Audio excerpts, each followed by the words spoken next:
Hello, hello. I'm not on camera. There we are.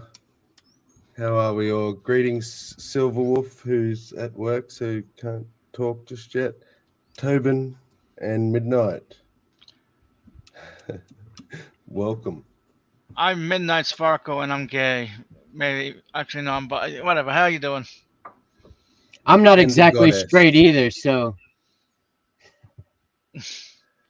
Hi, Silver. Well, I'm queer as fuck, so I guess that just leaves Silver. You must be the normal one amongst us, Silver.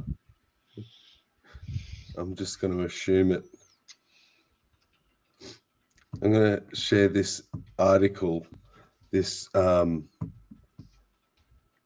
example of top shelf reporting by Sky News. Putin says Western leaders would look disgusting topless after they mock his shirtless pictures. Oh, this is great. Boris Johnson joked that G7 leaders could take their clothes off to show that we're tougher than Putin amid tensions over Moscow's military action in Ukraine. Now the Russian president has responded.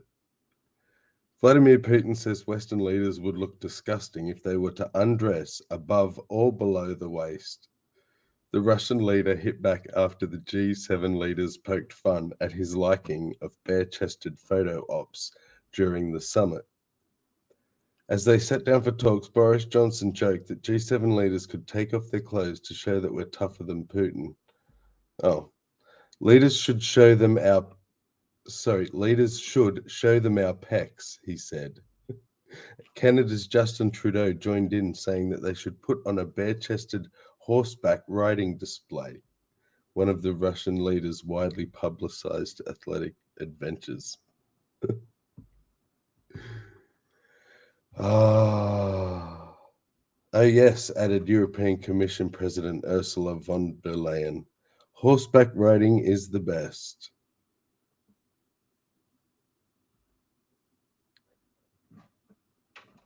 Mr. Putin retorted, Western leaders abuse alcohol and don't do any exercise. I don't know how they wanted to get undressed above or below the waist, he said, but I think it would be a disgusting sight in any case. He noted that to look good, it is necessary to stop abusing alcohol and other bad habits, do physical exercise, and take part in sports. What do we think? That's our world leaders, people, yeah, bickering over who looks better with their clothes off. yeah. It's all just obfuscation. It is just be a distraction from the real shit. Because whenever it comes down to it, it doesn't matter if he's physically fit or not. He's still a piece of shit because of his Yeah. actions. Uh, I I saw it and I thought, but and people are reporting on it like it's news, like that took up a spot that a real news story could have been in. I'm sorry. What were we Oh. talking about? I stepped away for a second.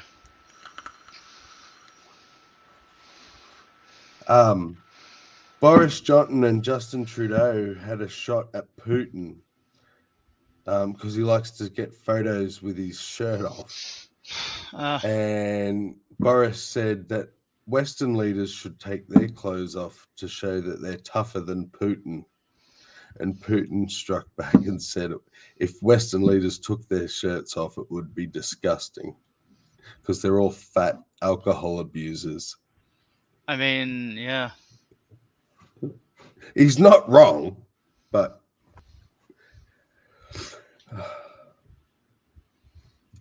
it's sad that that's what our esteemed world leaders are carrying on with. Makes you feel assured, doesn't it? No, it doesn't. You guys are all dorks, but I'm here anyway. Midnight, you would be the biggest dork here. I mean, yeah, what are you gonna do about it? Not much. Probably nothing.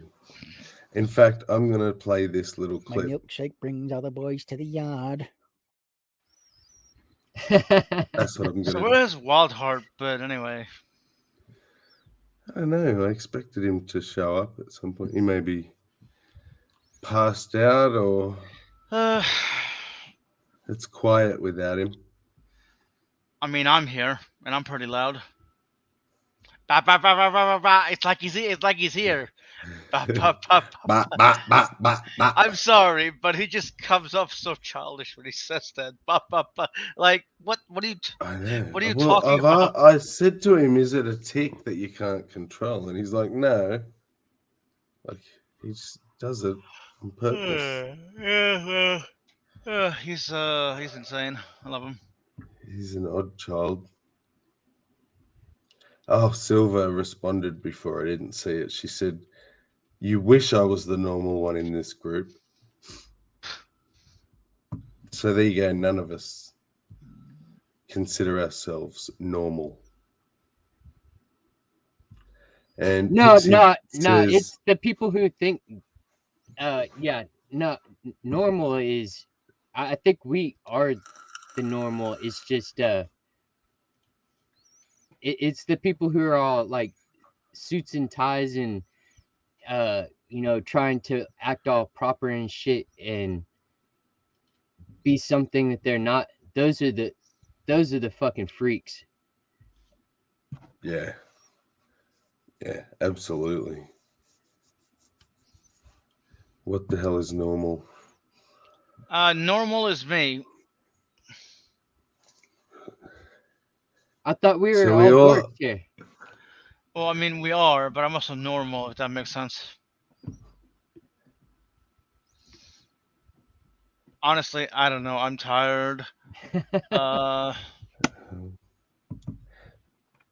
It's early for me too. so I just got up like an hour ago.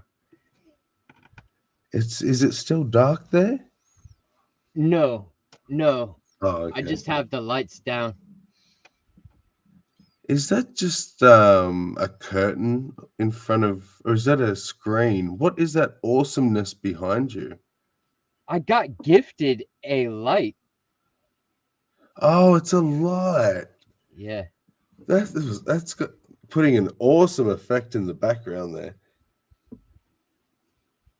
Yeah, it's got this like green and blue smoky kind of texture that crawls along the walls. Nice. I bought myself strip lights recently, and I don't know, it's like 20, 30 feet of the thing. And I went to all the trouble of putting it up just how I want it. And it's had like sticky on the back. You had to peel the cover off it, and it didn't want to come off. So it was a fucking nightmare to put this thing up. And I get it up and I plug it in and I turn it on and only orange works. Huh. I can't get any colors. Only the orange will work. So I had to pull it down, wrap it back up. I've got to take it back and get my money back. It took me about an hour to put this damn thing up. All for nothing. Those are pretty cool though, what you're talking about. I actually have some of those that are hanging up right up here, but last night I misplaced the remote and I cannot find the remote to play with them. Yeah. But they are pretty cool though, and they use very little electricity to run them. Yeah, LEDs. It's bugger all. Yeah. And I was really excited because these ones you can use a remote or your phone. There's an app, Heck yeah. so you can do it. There's an app for that. There's an app for everything these days. Yeah, isn't there? Yes. Saying, Tommy, most everyone seems extraordinary, but I don't know. Oh, Tommy, bless you. Extra normal.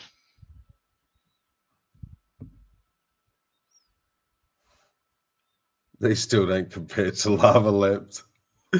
No, nothing does it? I should get a lava lamp in the background when I get set up. Just for sentiment's sake.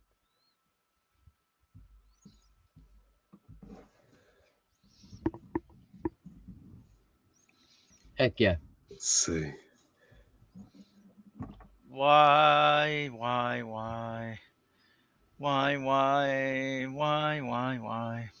I have a question though. Like, do y'all smoke y'all's resin from y'all's pipes? Wait. Rumor is he has cancer. You're talking about Wild Heart? I'm confused. What? Look at Pixie's Who said comment. I don't that? know. No, it wouldn't be Wild. So Pixie, who are you talking about? Just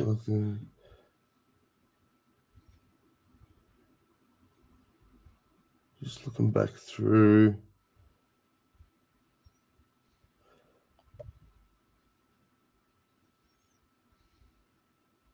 Tobin. Is that like the Onion? Rumor is he has cancer.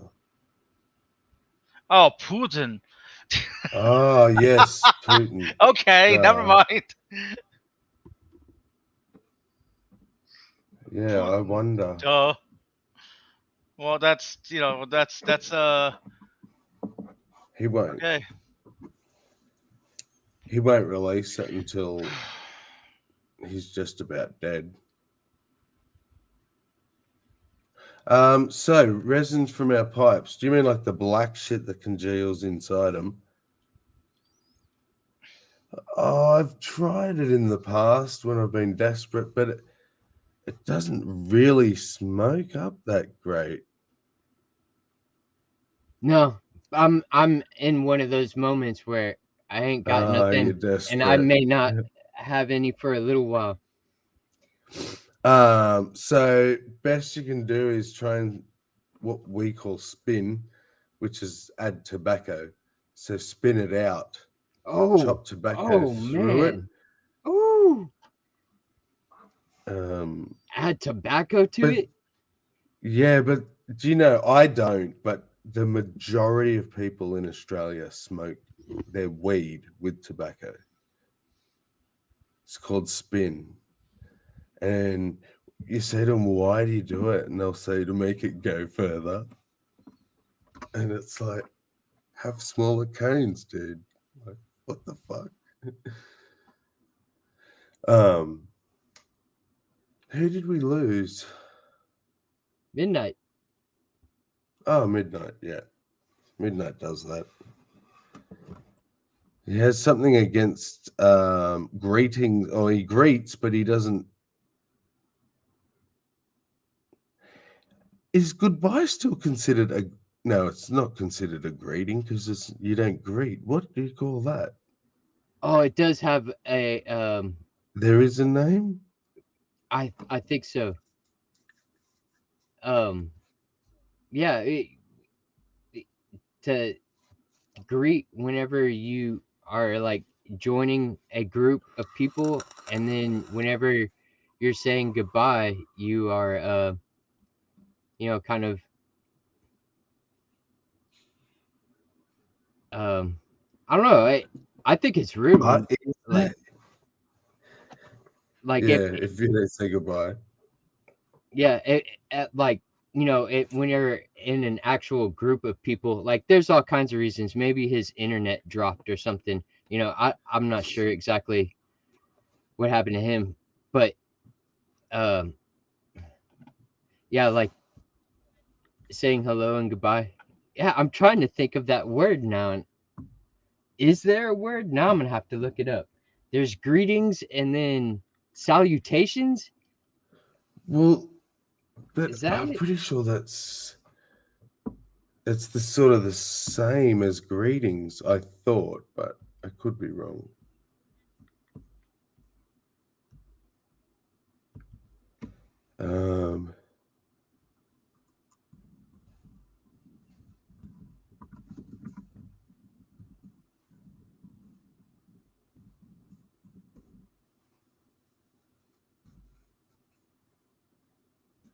If hello is a greeting, what is goodbye? Greetings and salutations. Salutations is the saying goodbye. You sure? Yeah, I just looked it up.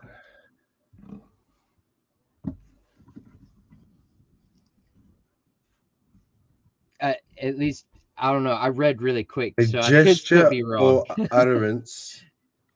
No, you're correct, but it's both. So it's it's made as a greeting or acknowledgement of another's arrival or departure. So it works for both. But there's also a valediction, a farewell.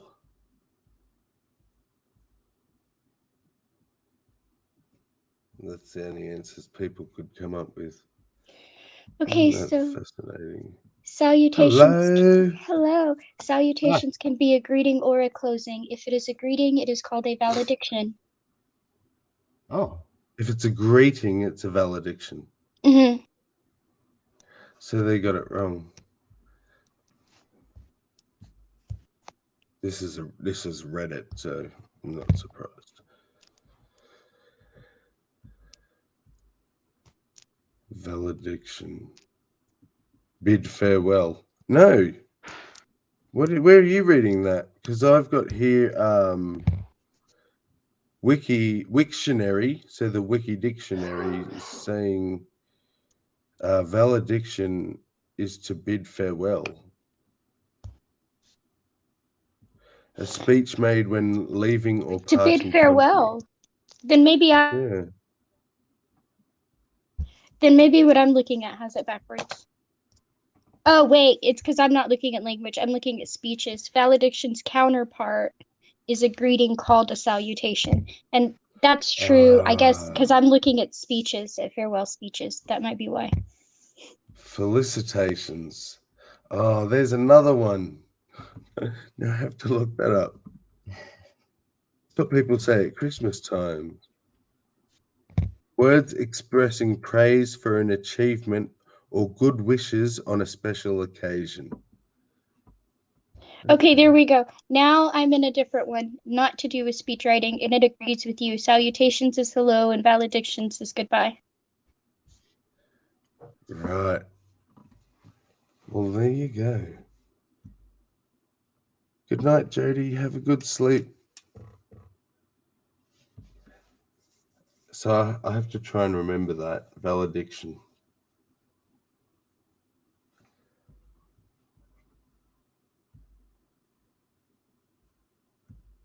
Right on. But see, you can say greetings and you can say salutations, but can you say valedictions? Like, can you enter the room and say valedictions? No, it's because Does it work like that, or is it's the description of? Well, greetings greeting? and salutations is like a weird phrase anyway, right? Because salutations is different kinds of greetings. Right? Like hello is a salutation. Hey, what's up is a salutation. So greeting and salutations it's just a weird phrase. It doesn't. It's like saying hello, hello, almost. Or hello and how are you? Or hello and good to see you. It's just like and other salutations kind of a thing. Oh yeah. Yeah, okay. So they are all salutations. Like g'day. Yes, or good to see you, or any of that. Howdy, all those partner. greetings. Yes, all the greetings Howdy. are salutations.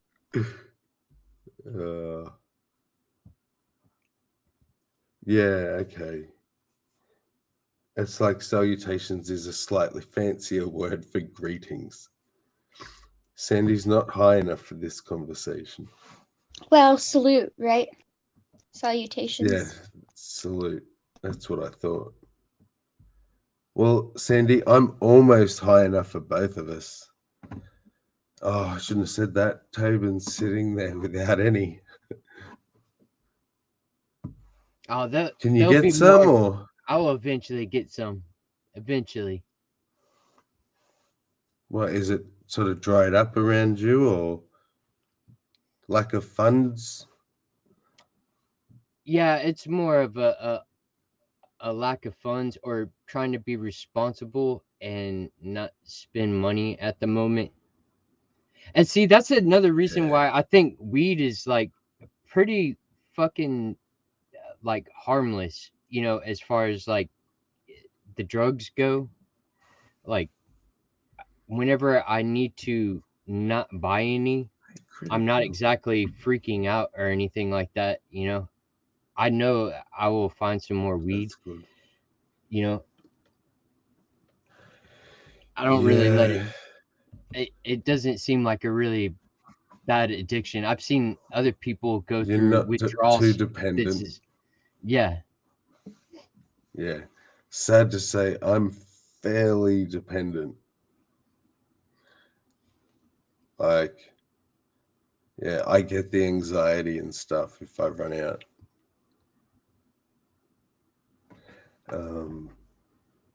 But, a lot of that's to do with I literally do not sleep without it. Like, I'll be awake 2 or 3 days if I don't have it to go to sleep. Kendra uses it quite a bit to be able to eat. I don't think she would have much of an appetite if she didn't tote. That's Well, similar I'm to right. you, isn't it, Pixie? I'm right there in the middle of both. I don't sleep well or eat well without it. Oh, I mean, is I it get by, 420? but it's not as easy. How is it 420? Oh, he must mean somewhere else. Because you guys are in the morning about 8 o'clock or something? No, 8, Yeah, it's 7:38? 8:25 right now, but it Yes, it should be is. 4:20 all the time. It Bro, should. Brojo does 420 on every hour, 20 after every hour. Don't you know? Oh, no, I didn't. It's 420 Is somewhere. this... Okay, fair enough. But on every hour, does it work like that? With time zones and stuff? I don't know, but we say it does. So there. Okay. You don't have to convince me. Actually, some of our time zones here actually shift by 30 minutes. Like mountain time is only 30 Really? minutes. Yeah, mountain time's only, That's it might be an hour. ridiculous. But yeah, there are places Wake up there are to places yourself. where if you go there, they're like 30 minutes behind you, not an hour behind you. And then if you keep going, they're an hour behind you. Yeah, right. What's up, Big Hello. Z? Hi, Big everybody. Z, good to see you. Good to see you too. I'm so glad to be here. I keep thinking I'm missing this show, and I never know if I. It's 9:30 by my standards, so I'll remember that. Hey, Zebra. Hello there, Pixie. I'm You going to are an look up hour what. ahead of me. Oh, So okay. 9. It would have been 9 when I started for you. Oh, all right. Well, let's see. What time is it in Sydney? You're in the same time zone as Sydney, right? Yes. Yeah. Oh, It's wow. Like So 11:25 p.m. yes. Wow, you have to stay up late. Yeah, I don't mind. I'm pretty busy until now, basically. My stupid life, so Mm-hmm. yeah. And it's good because you guys are all waking up, so I get to In end theory. my night as you begin the day Mm. and catch up to me. I sleep while you all catch up. Right on. So you missed at the start, Yes. Big Z. So I don't know if you knew, but Boris Johnson and Justin Trudeau were making fun of Putin at the G7.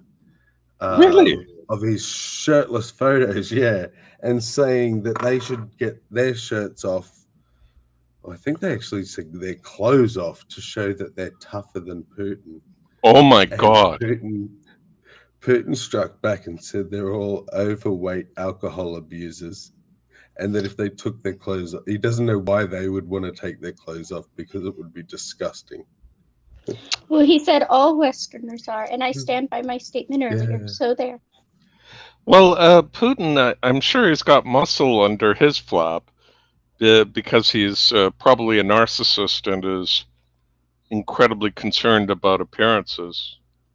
But Boris Johnson would probably look frightening, almost as frightening as Elon Musk. Did you see Elon Musk's shirtless photos? No, I don't want to. No. Well, he looks like a very doughy, white, as white as you can get, and no body hair. Yeah. And I'm imagining a little bit soft around the belly. Oh yes. And like I don't appear that great myself. That's why I just prefer this really good picture I've taken of myself. Elon Musk shirtless. There he is. Okay. Oh no, I said I didn't. Okay, fine. You don't have to look at it. Let's see if I can get this. Elon Musk goes shirtless. Greetings, Sterling. Goes vacation.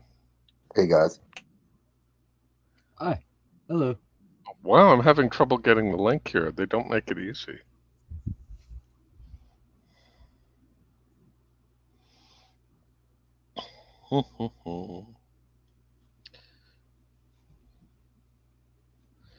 Oh, Lordy. There's going to be a lot of people, though, who are going to be shirtless, or at least want to be shirtless. It's so damn hot around here. Oh, yeah. Well, we should consider ourselves lucky that global warming is the hoax it is. Otherwise, we'd have to be very concerned. Yeah. Yeah, it must be hot over there. David Packman is now, his videos are being sponsored by these bed cooling systems. Really? I've never seen anything like it, yeah. What is a bev cooling system? That might actually be because people got obsessed with things like Tempur-Pedic. Oh, okay. And those sleep actually really hot. Like Tempur-Pedic does. Sleeps really hot. And so it might be for stuff like that. But yeah, I don't know. That is why when I got my memory foam mattress, I made sure it was hypoallergenic and made from all natural products and had wool layers. Because it'll sleep cooler. Is that what does it? Memory foam is so dense. Yeah, it can be a hotter, like it keeps heat if you don't layer the memory foam correctly, or you don't actively put things in there that are known to like absorb moisture and take it away, things like wool. Yes. Then you're gonna sleep really hot. Yeah. There we go. Okay, well, you now have your link to Elon Musk Filet-O-Fish belly. Oh, I think I saw this photo. Oops. I'll be there in a sec, Bojo. I'm in a different screen. And adding Bojo. Back to Elon's naked body. Yes. What is all this shit on the top of the page? Oh, wonderful. That's true, Sandy. My birthday there is he today. Well, at least he's not fat. Yeah, He's, nah, he's a little pudgy, that's but what he's I look okay. like, Yeah, if come on. anyone was wondering. Yeah. Do you look that white though? Is it possible to be that white in Australia? Yes, he's indigo. Yes. My chest and my stomach is white because I never take my shirt off because I'm flabby like that. So. Mm. And I agree. Oh, The yeah. seasonal cycle He's is. sucking it in. That's the Look. one I saw. I saw this one. Suck it in. And I agree, Sandy, that the seasonal cycle is He very is messed up. My birthday used to be cold, and the last few years it's been in the 70s on my birthday. It shouldn't See, be. now, the thing in Australia, if you do have a white stomach and chest, the rest of your body is that color, like of the other guy there. So my legs are as brown as that guy's, my arms, my face, but my chest is white as a ghost. Are you a Mexican hairless as well? Yes. I am quite hairless naturally. My legs have hair, my arms, but my chest and back, well, my back's completely hairless. But I have Mediterranean curse, so fucking hair. I still say men should shave under their arms. What? Yes, absolutely. Look, if you don't like the idea of some girl coming up to you with sweaty ass armpit hair on a hot day and putting her arm around you, then I assure you, girls do not like this idea any more than you. Tell me. Oh, but I do though. Is having hairy nipples when the rest of my body Man, you're is so hairy. Damn, what are you doing? But look, hairy nipples. What the fuck? So no hair anywhere on my body. So take it off. So why don't you just hairy ass nipples. take it off? Take it off. Fuck that. A little duct tape. Let me take the nipples off with it. I think Tobin's in. Is he in my house? I mean, look! Is he in my house? What? Oh shit! Wait, he's got like the half. Like I could do that. The half a green screen. Oh my god! You've both got like fans and. What's up? That is bizarre. Those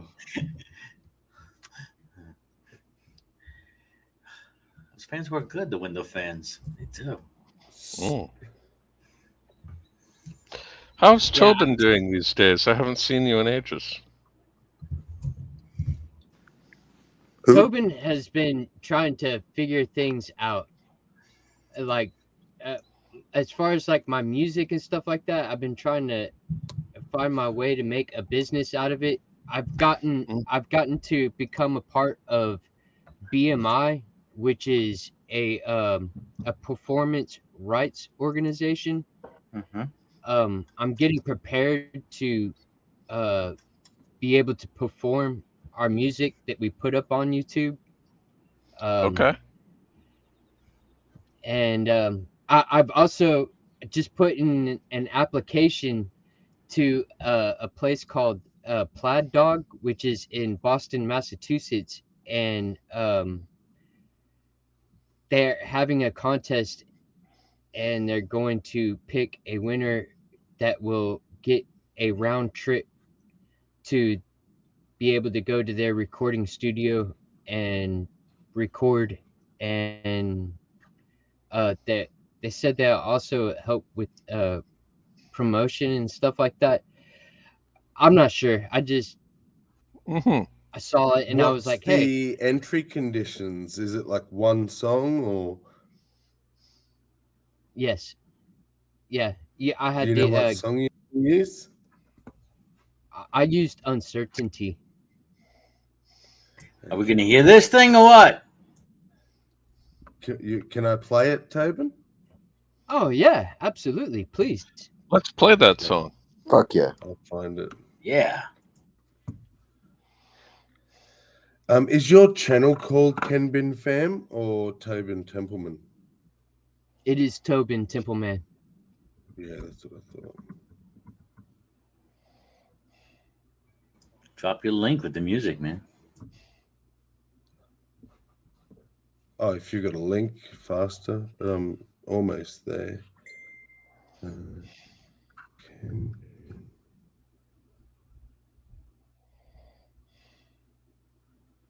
what was the song?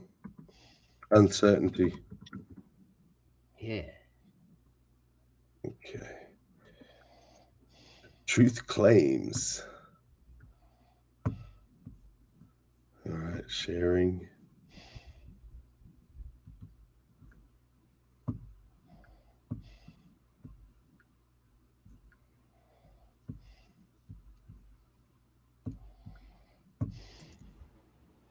Now, you singing in this, Tobin, or is it just you, or what? This is Kendra and I. Kendra is playing the bass, and I've played the drums. That's me playing the drums. That's me playing the guitar and singing. Is there no sound right at this bit? Yeah, there is a little bit of like road noise and just like car noise.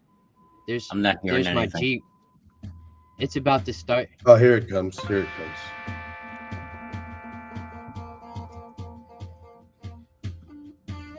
Can you go full screen? Thank you. This is all the area in which I stomp around.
Journey on, my friend. I said, journey on till the end. Journey on till the end, my friend.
Journey on, my friend. Till the end.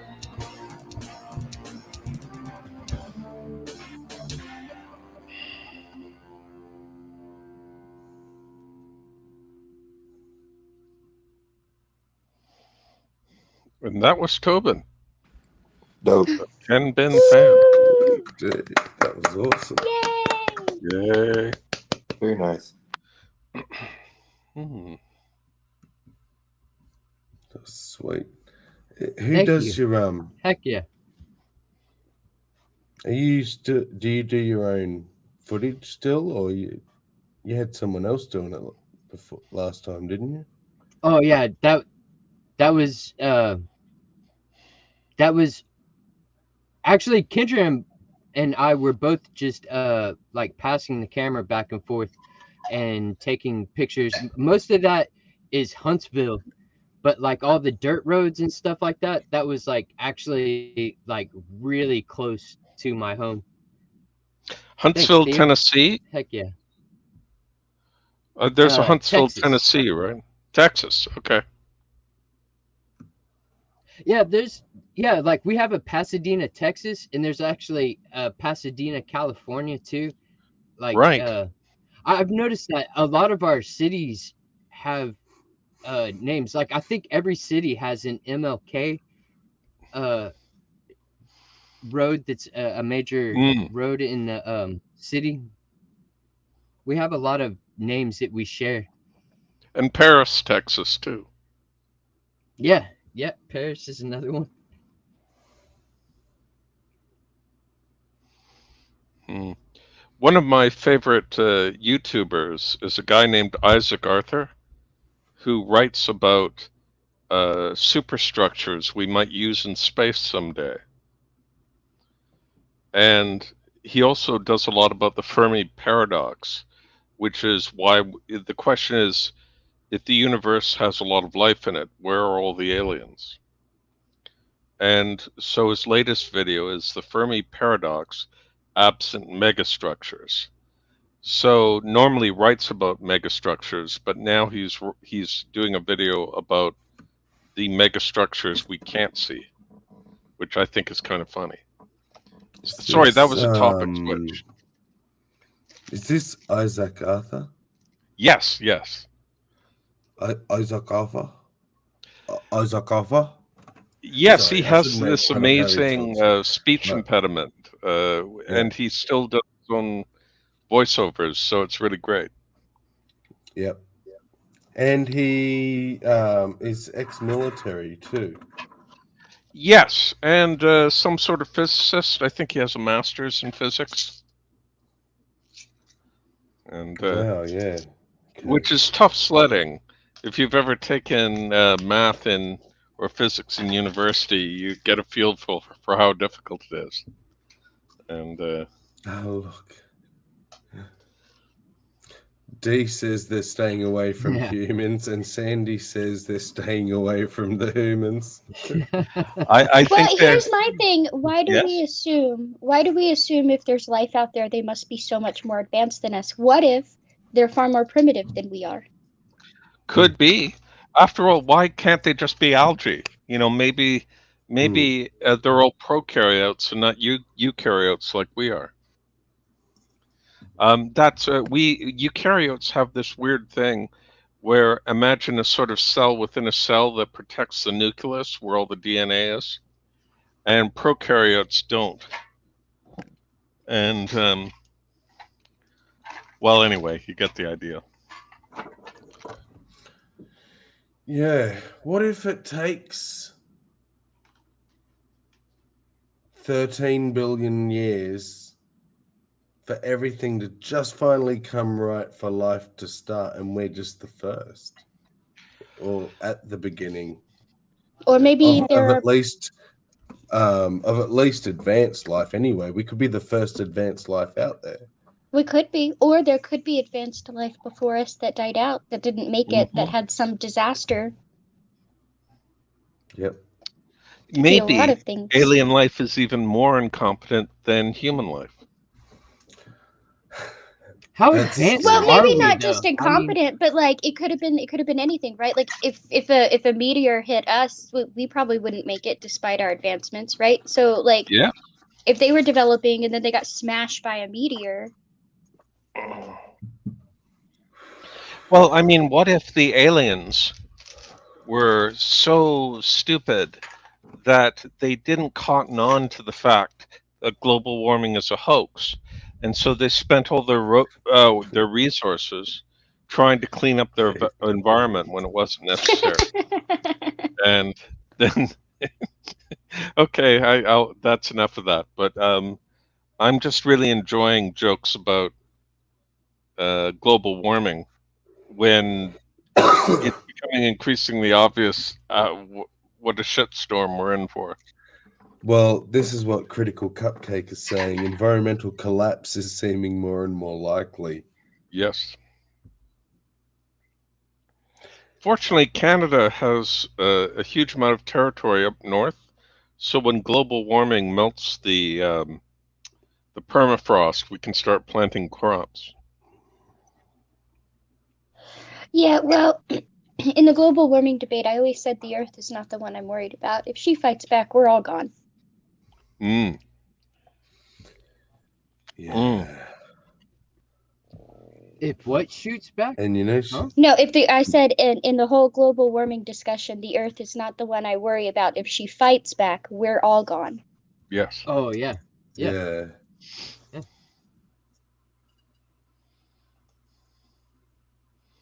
Mm-hmm. Yeah. Oh, I'll put the latest link to Isaac Arthur up if anyone is interested.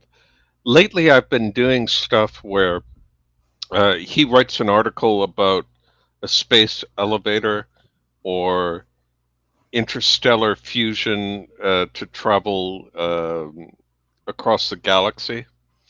And I'll write something like, I was going to build my own space elevator, but then things got really busy at work. And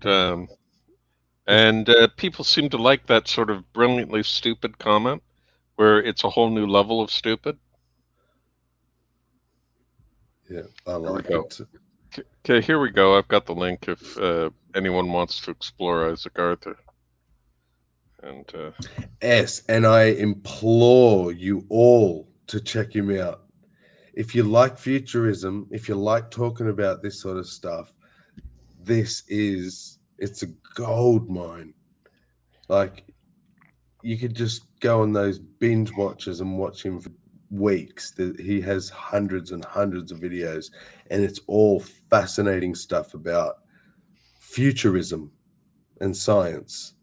yeah, Fascinating. there's Like Dyson spheres and Dyson Yeah. swarms and rotating habitats.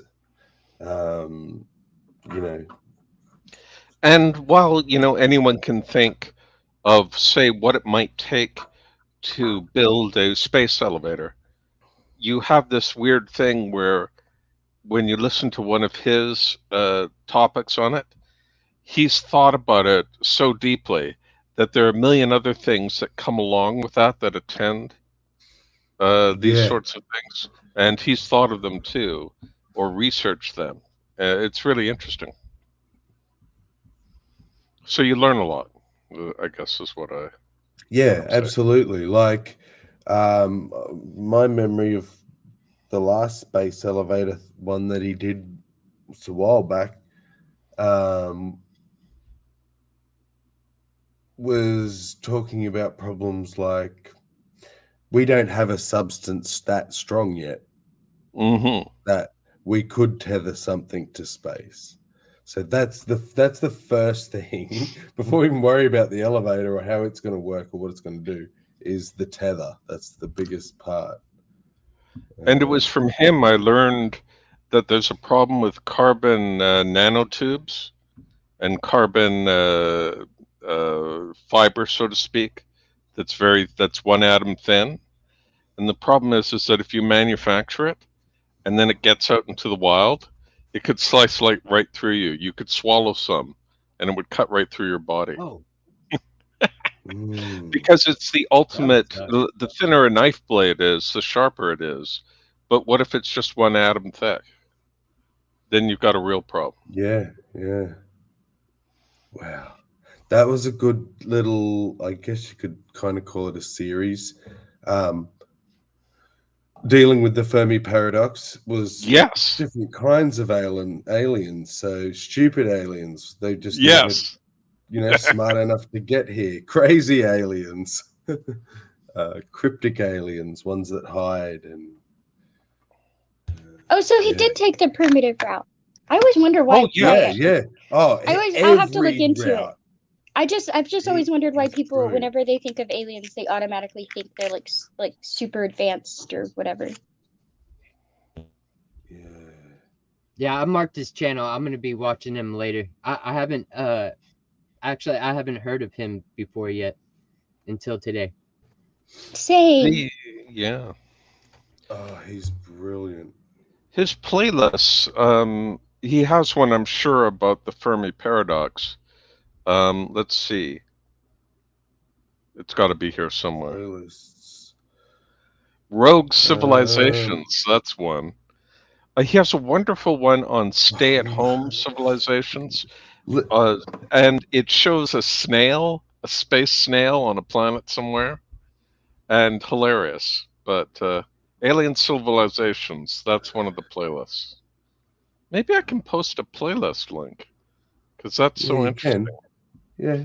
Yeah, there it is. Look at the names of these playlists: Exploring the Galaxy, Black Holes, The Future of Energy, Industry and Agriculture, Galactic Domination, The Moon, Returning and Colonizing, Becoming an Interplanetary Species, Chronicle of Episodes, so that's the whole lot, Biotech, Rogue Civilizations, Clark Tech, Technologies Indistinguishable from Magic. That was a fascinating. The live streams, Earth 2.0, Generation Ships, and it just goes into every possible aspect you could imagine. So generational ships, it's the different types of fuel, like how are we going to fuel it? What's the politics of it going to be like? Just fascinating. There's one in the Alien Civilizations list, and one of the videos is called Smug Aliens. Possibly the most important. And Smug Aliens shows something that looks like an alien koala bear. And it's really freaky.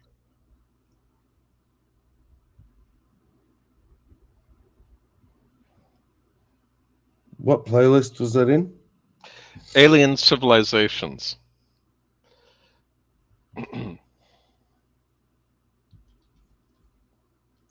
Fascinating.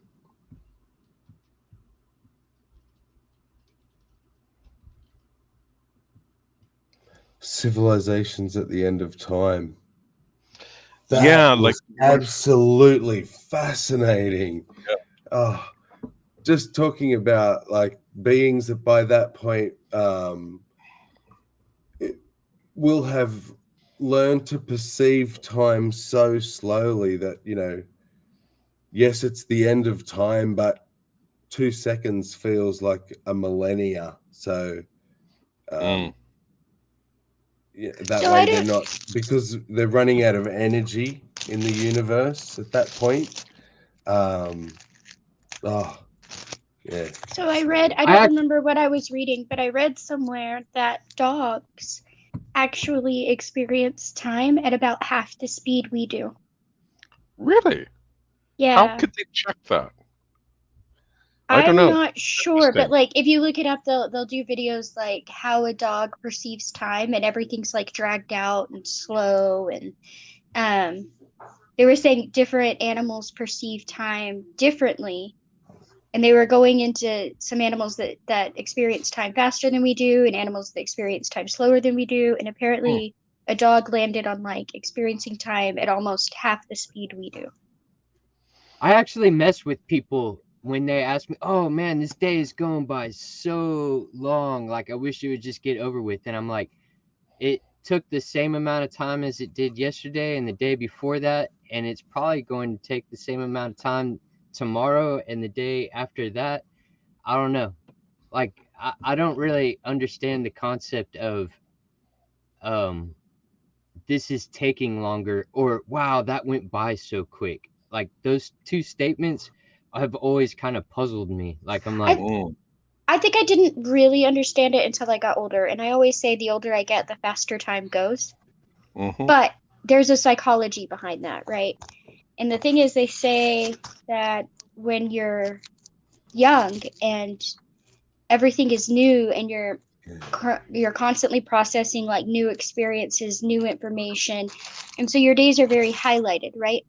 But then when you get older and you settle into this routine, one day bleeds into the next day, bleeds into the next day, and so it creates this blur that makes time seem as if it's going faster. Like, but then they also say, like, if you're not enjoying yourself, it feels longer than if you're enjoying yourself.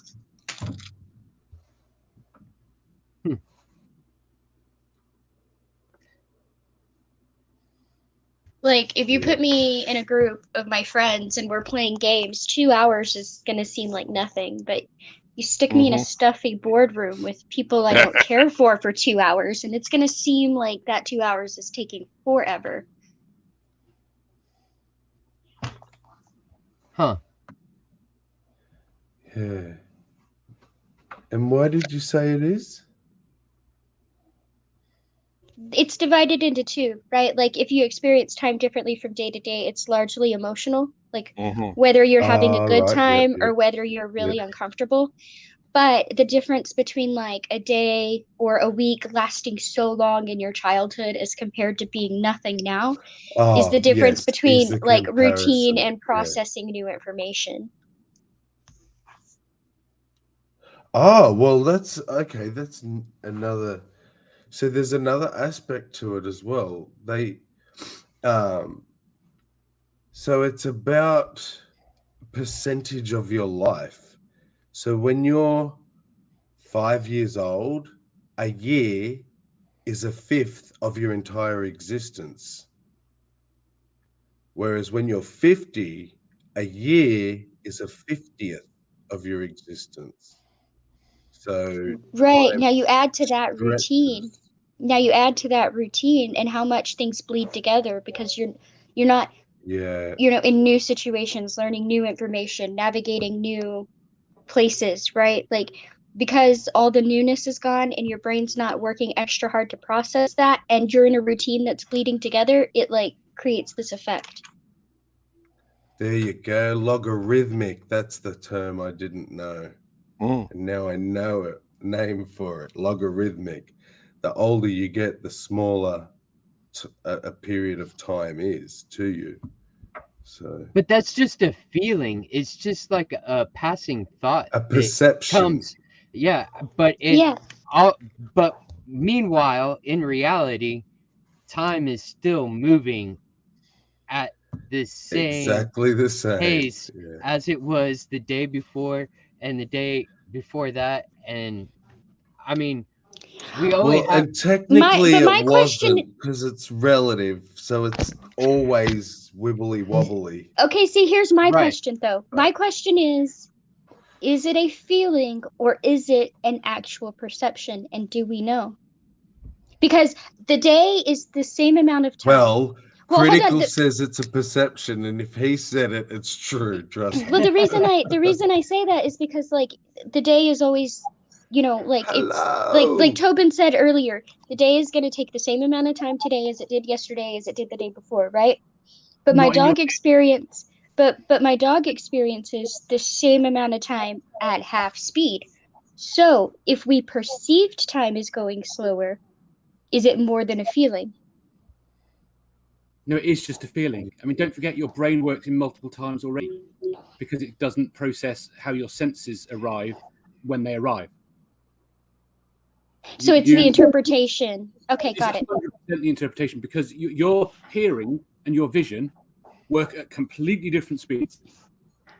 but you perceive the world as though they are working in the same way. Right? Your time Okay. is 100% you. And they even believe now that an awful lot of things like hearing voices and some schizophrenia and a lot of mental illnesses are down to this time sense being off.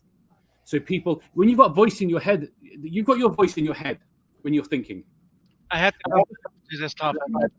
If you're that voice, if you hear it 2 seconds before you think it, all of a sudden you think someone else is talking to you. Thank you for putting it that way. That makes a lot more sense in my head. Yeah. I mean, the problem is people think that time in our brains has this kind of tick, tick, tick, tick, tick, tick, tick, and it really doesn't. We're so far away from that. I like the way you worded it, though. completely, I very much appreciate the way you worded it. There's a few studies on it, but they're quite complicated, unfortunately, to try and kind of needle out the bits that matter, and most people don't care because they're very much on their own perceptions. It's like there's another one that's off time, but to do with signaling in the brain as to why we have abstract thought, or why we have the ability to change things from our instincts. And it's all to do with a defect several million years ago that is probably a benefit. You call it defect because it's to change from what it was. And you can see it in monkeys when they have a signal go from the front of the brain to the back of the brain. It's this really strong signal. And basically, it's not possible to override it. So it's an instinct. You say, I see that, I'm going to do that. And the brain controls that completely. And in humans, that signal is a lot weaker. So other parts of the brain can get in the way and say, override it and do something else. So it allows us to have abstract thought, to even think ahead, because you don't have that just cause and effect. That is fascinating, and I did not know that at all. Thank you. The problem is to find the research on that is the research is on mostly on animals, to how we've identified it. So it doesn't tend to come up in the psychology stuff. Well, I'm taking notes to look it up, so thank you. I think it was in bonobos that it was. There's a place in Israel that studies human brains and bonobo brains, and there's like only 1 or 2 of them in the world, and it's fascinating. Yeah. Wow. But anything with the brain is really, isn't it? Because we just know so little. And it's such an incredible organ. But it might not be. This is the thing. It might be unbelievably simple.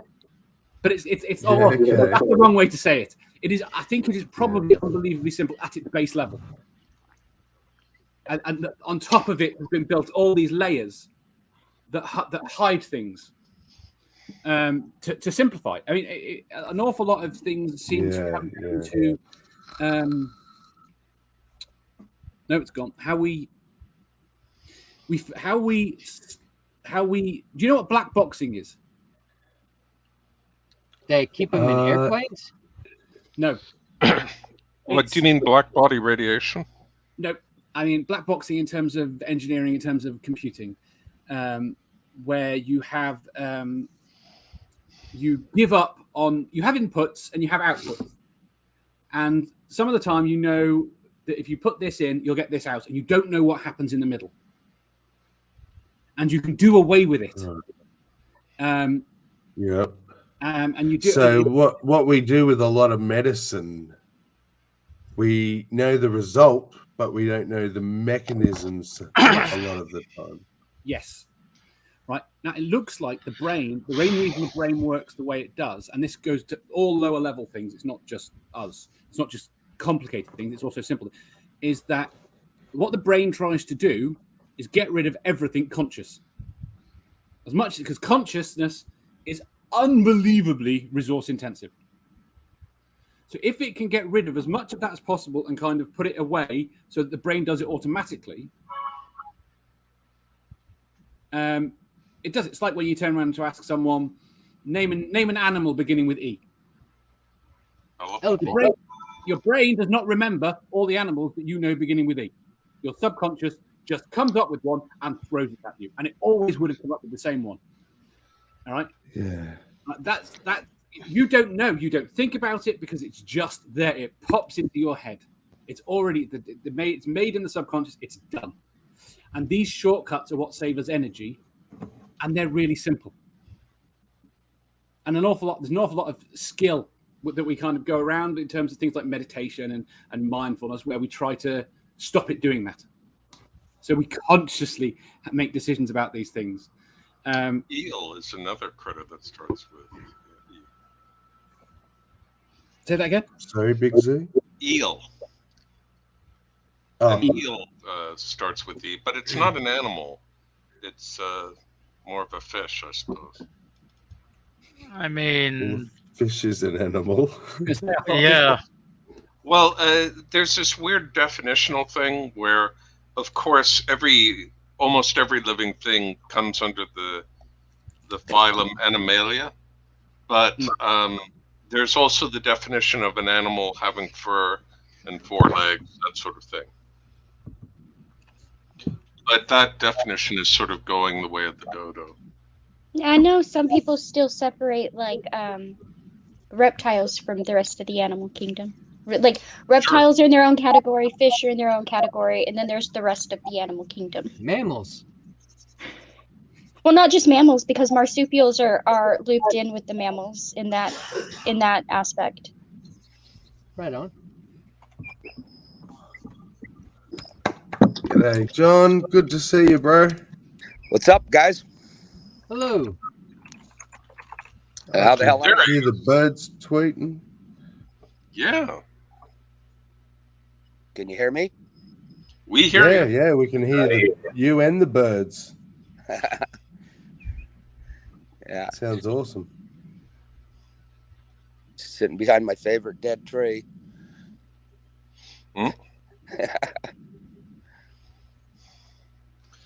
Dutch elm? No, it's a live oak. It got taken out with the snowpocalypse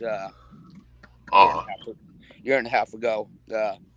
Just haven't got them all cut down yet. Erica has contributed emu. That's another critter that starts with E. Yeah, I can't believe I didn't think of that. And Sandy wants your shirt, John. Oh, this one's old. This one's got to be the Grateful Dead. Yeah, I got a chance to see him like about 15 times in 1 year. Oh, really? Yeah, we trailed around following him for a minute. Just misspent youth or well-spent youth. Yeah, in my opinion, it was well spent. That's what I'm going with. A lot of fucking acid. Good times though that I'll never remember. Yeah. If you remember going to a Grateful Dead concert, you probably wasn't doing it right, you know? Yeah. Was it Friday for you, Sammy? It is now 10 minutes into. 10 minutes into it. You should go to bed. Oh, yeah, not yet. It's only been an hour. Yeah, I don't like you staying up till fucking 8 a.m. though, buddy. No, I won't. That's not good for you. You just kind of pissed me off the other morning when you was going all night. I'm like, people count on you, Sammy. Damn it. Get some sleep. Yeah, and they were talking shit too, to be honest. Yeah. It's good to see Tobin's face. Haven't seen that handsome young man in a minute. And then Zebra, of course, is witty. Big Z. And then I talked to Pixie once before, and I don't know who the other two gents are. But besides seeing them on your channel. You know who I am. John, you should definitely visit their channels. Critical Cupcake? Yeah. Yep. Is Critical Cripple. Oh, okay. Yeah. He was the dude that was doing the streams for the Ukraine shit. I mean, and it was the best one that was out, man. I spent a lot of time there listening to. I mean, it was all over the place. And who's the other gentleman? Yeah. Is that a Brojo? What? Yeah, hang on. That's Brojo. He has the 420. Yeah, as in Brother John. Ah, cool. Pleasure meeting you, gentlemen. He is 420 Cafe as well. What's up, John? He has got my 420 done. Getting ready to go take care of some chickens and just dumb stuff I do. Started a business. I'm making bird feeders, hummingbird feeders, out of used whiskey bottles.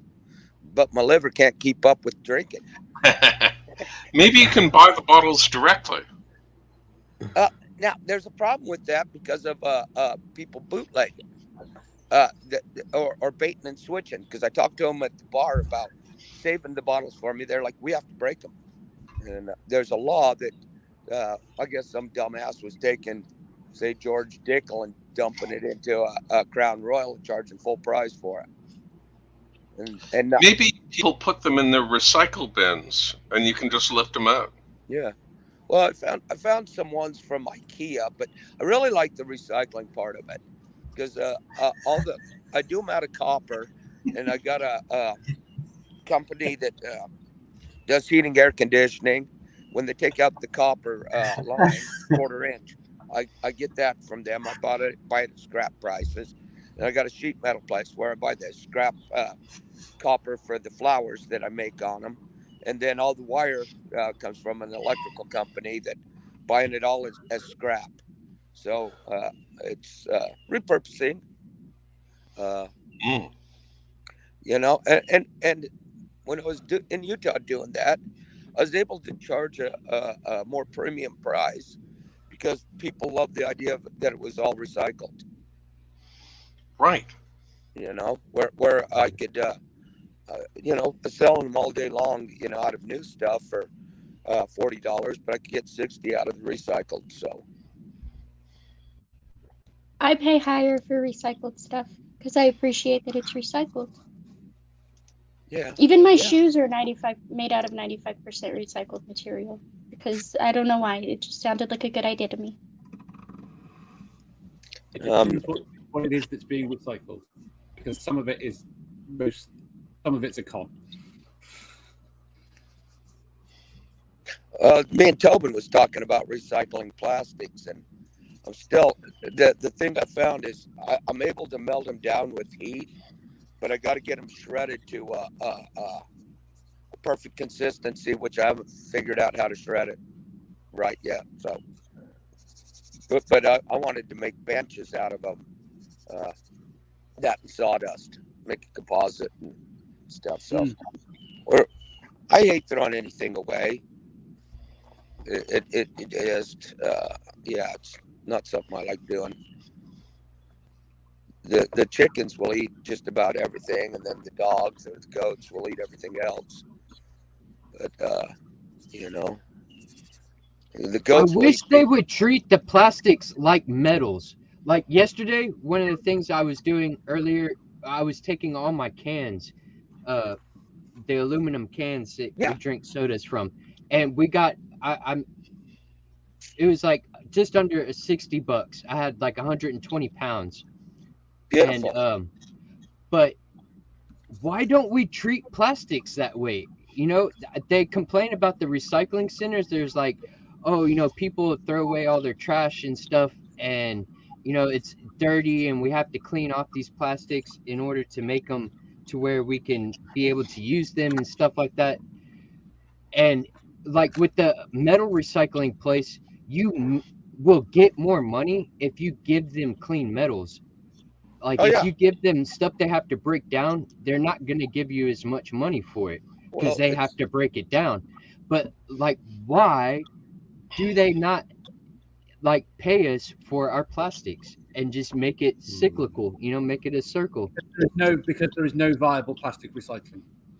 There is no economic way to recycle plastic. Right now, as the way the world is, we would be far, far better to landfill plastic. The cost. But the thing is, though, that it's the thing is, I know that plastics can be recycled very easily. I work for a company called Shirtless, and Some any can. containers, all of it can get broken down. I mean, you can even melt it down and then mix it with like sand and other Well, dirt, and that's you what can you're. make another Out of product. out of That's what recycle, you're correct. even hold on, even the non-recyclable plastic. All plastic can be broken down. If Okay, people took right, enough but time to break this down properly, it could be all used, all of it. so even the kind they say is non-recyclable, if you break it down properly, it can still be Right. used. The Thank you. The problem is the machines that they use to break down these things. Some of them can't break down. Like at Schutz, whenever we would take our old plastics and recycle them, we would send them through a grinder, and it would shred it in a way that we could melt it again and reuse it. No. The thing is that the contaminants get stuck in the machine, and you have to clean them out. As long as your machine is like the smaller, thinner plastic, like your plastic bags, can't be thrown into the shredder that I used to work with, because here's the problem. It's not that you can't recycle them.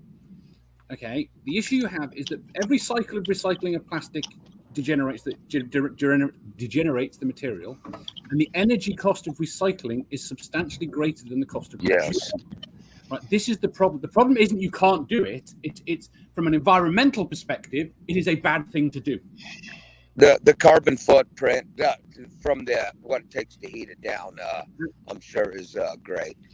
Right now, the only things that it is worth, again, from an environmental, not anything else, from an environmental perspective, the only things that are worth recycling now are metals, glass, and even paper, to be quite honest, is on its way out in terms of recycling. Because to be quite honest, if you want to talk about something that costs a lot to actually recycle, glass would be that, because it takes an extreme amount of heat in order to melt glass to make it back to where you can recycle it. But it costs less heat. Well, I don't get that. I know people say that, but I don't get it, because the heat that it takes to melt plastics is much less than it is to even do metals and stuff. Well, to make the plastic in the first place takes it is more oils. plastics. It's polypropylene. We're talking about polypropylenes. We're talking about oils, and they cook the oil down to where it becomes a substance in which we can make plastic and textiles. Yes. Well, your Trex decking and such is made out of recycled plastics and sawdust. So we should just stop using plastic, is what I hear. Don't even worry about recycling it. Just stop using it. This is the thing that's really pissing me off at the moment. Okay, we should be making intelligent decisions. Plastic for certain jobs is by far the best thing we can do. We want to reduce. Right, there are lots of goals at the moment, but the most pressing goal is fucking carbon dioxide going into the atmosphere. It is energy use that is producing the carbon dioxide. Okay. So we need to make decisions that are good for that in the short term. For the next 100 years, we want to make decisions that are based on that rather than anything that's kind of airy-fairy. Okay. Now, at the moment, the people are trying to come up with trying to use other materials for food packaging. Right. And the problem is, every single material that they have produced as an alternative for food packaging means the food lasts shorter period of time. Okay, and as it stands, the amount of energy required to produce the extra food to justify the packaging does not justify not using plastic. Okay, food is one of those things we should be using plastic, and we should be using it a lot. We shouldn't be looking for alternatives. Well, we should be looking for them, but we shouldn't be changing to inferior alternatives just because plastic is a bad word at the moment. Right? The only reason that plastic is a problem in our current world environment is we keep dumping it in the fucking environment. We actually dig a hole and actually dispose of it properly. Okay? That's fine. It's the not doing that that's the problem. We either got to recycle. We've got to have complete chain management of plastics from beginning to end.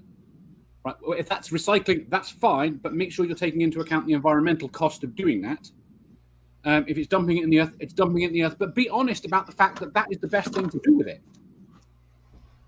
There are lots of things where we are better.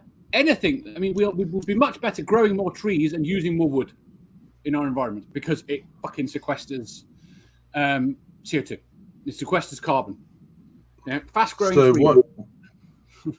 What's happened in Australia is it is now the bigger chains and things have already done it. I think there are still smaller shops doing it, but they should be phasing it out because it's illegal now in Australia to have plastic straws. That's a bad thing. Plastic utensils. Not so sure. I'll look into that. I don't know whether that's good or bad. Utensils are all now wooden. Or there's like hemp ones and stuff.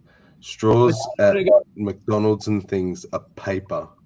They literally don't even last the length of your drink by the time you're... The worst one at the moment.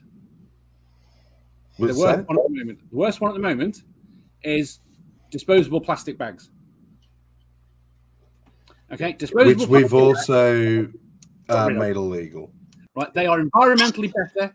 They are substantially environmentally better, assuming that you reuse them at least once, than canvas bags, than bags for life, than all of those. Yeah. Studies show it over and over again. But because they're disposable, you've only got to reuse them once. If you take them home and use them as your bin bags, they have a much less carbon footprint than a fucking canvas bag. But the problem is people have been sold this idea that canvas bags or thick bags that you reuse are better. And government have banned it, charged for them, and it is categorically worse off. Yeah. And if you, Yeah, no, I agree. And the canvas bags, we've got these green bags that they break down anyway. Yeah. They've found that they break down into microplastics anyway because they're still a kind of plastic. They were just thicker. The sucrose plastics that are made from plant oils. Yeah, those are very interesting. That's probably that would be a better way to go for waste. But again, I don't know about the cost of producing it. And at the minute to buy shampoo in a hemp bottle, you pay twice the price because of the bottle. I mean, again, but that's one of those things where this is where I think we're making stupid decisions because we're trying to get rid of plastic altogether. There's no reason shampoos aren't in fucking refillable bottles. There's no reason you don't walk into a supermarket and go with a glass bottle or with the plastic bottle that you reuse over and over again. There's just no reason that reuse of that sort of bottle is not a thing. There's no valid reason. It doesn't need to be cleaned in the same way. It's containing basically soap.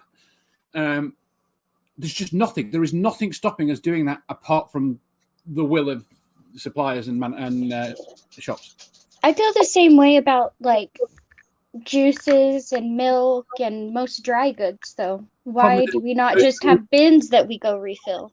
They require cleaning. Well, yeah, you use them, you clean them out at home, you go fill them up, you bring them back, you use them again. I don't understand why that's so difficult.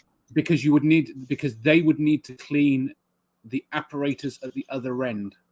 Because people are lazy. Yeah. Well, good. Give jobs. See, cleaning jobs. There you go. More jobs. Then the prices go up. Some of us don't want any more jobs. Well, the prices may go up because you're paying for labor, but wouldn't they go down in the aspect that you're not paying these companies to package everything for you? Say that again. I missed it. Well, it would go up in terms of like paying for labor, but wouldn't it also go down in terms of you're not paying these companies to individually package everything for you? Yes. but it's cheaper. But most packaging is done with machines quickly. When you involve a person, there becomes a sanitary. Right, but the company there. wouldn't even need to buy the machine, is what I'm saying. That wouldn't even be a concern of theirs. Yes, but it becomes a sanitary issue anytime anybody touches it. Yeah. I mean, COVID should taught us that. Well, it's already that before it gets packaged, right? I mean, you're still dealing with all the same sanitary issues. You're just putting it in a big package that gets delivered rather than all these individual packages. Once it gets, you could seal it in a big unit. I totally agree, but what the getting it out of that unit into the thing has to be handled. Right, but I'm saying you would have the same concerns as the factory people. Yes. I mean, the store would have extra sanitary concerns because you'd have the same sanitary concerns that the people actually working in the factory have. Yes, very much so. However, in the factory, it takes 2 people to manage 1 million units, whereas to have a person in each shop to do it, it's an extra person per shop. So if you've got a factory will be supplying 1,000 shops. That takes 2 people to keep it sanitary, whereas a shop requires 1,000 people. Right, but with a lot less individual packaging you're paying for. I'm not saying it's going to be more expensive. I'm not saying it's not going to be more expensive. I'm saying I don't think it's going to be I don't think it's going to shoot up like an exorbitant amount because you're cutting costs in other places. No, it's going to shoot up an exorbitant amount. I mean, it's the fact. Don't forget, we already had everything to do this with milk bottles. Well, then you got to consider the carbon footprint that you're making them go to so many different places versus being in just the one place. No, because they're going there anyway. The carbon footprint of doing the cleaning you have to take into account. The carbon footprint of distribution is the same regardless. I don't see how that. No. Because you're still taking. Well, the machinery. If you have to have the machinery in each of them places, I mean that takes a lot to do, and we're not talking a small. When we're talking about packaging something. No, we're not. It wouldn't be packaged in the same way at the moment.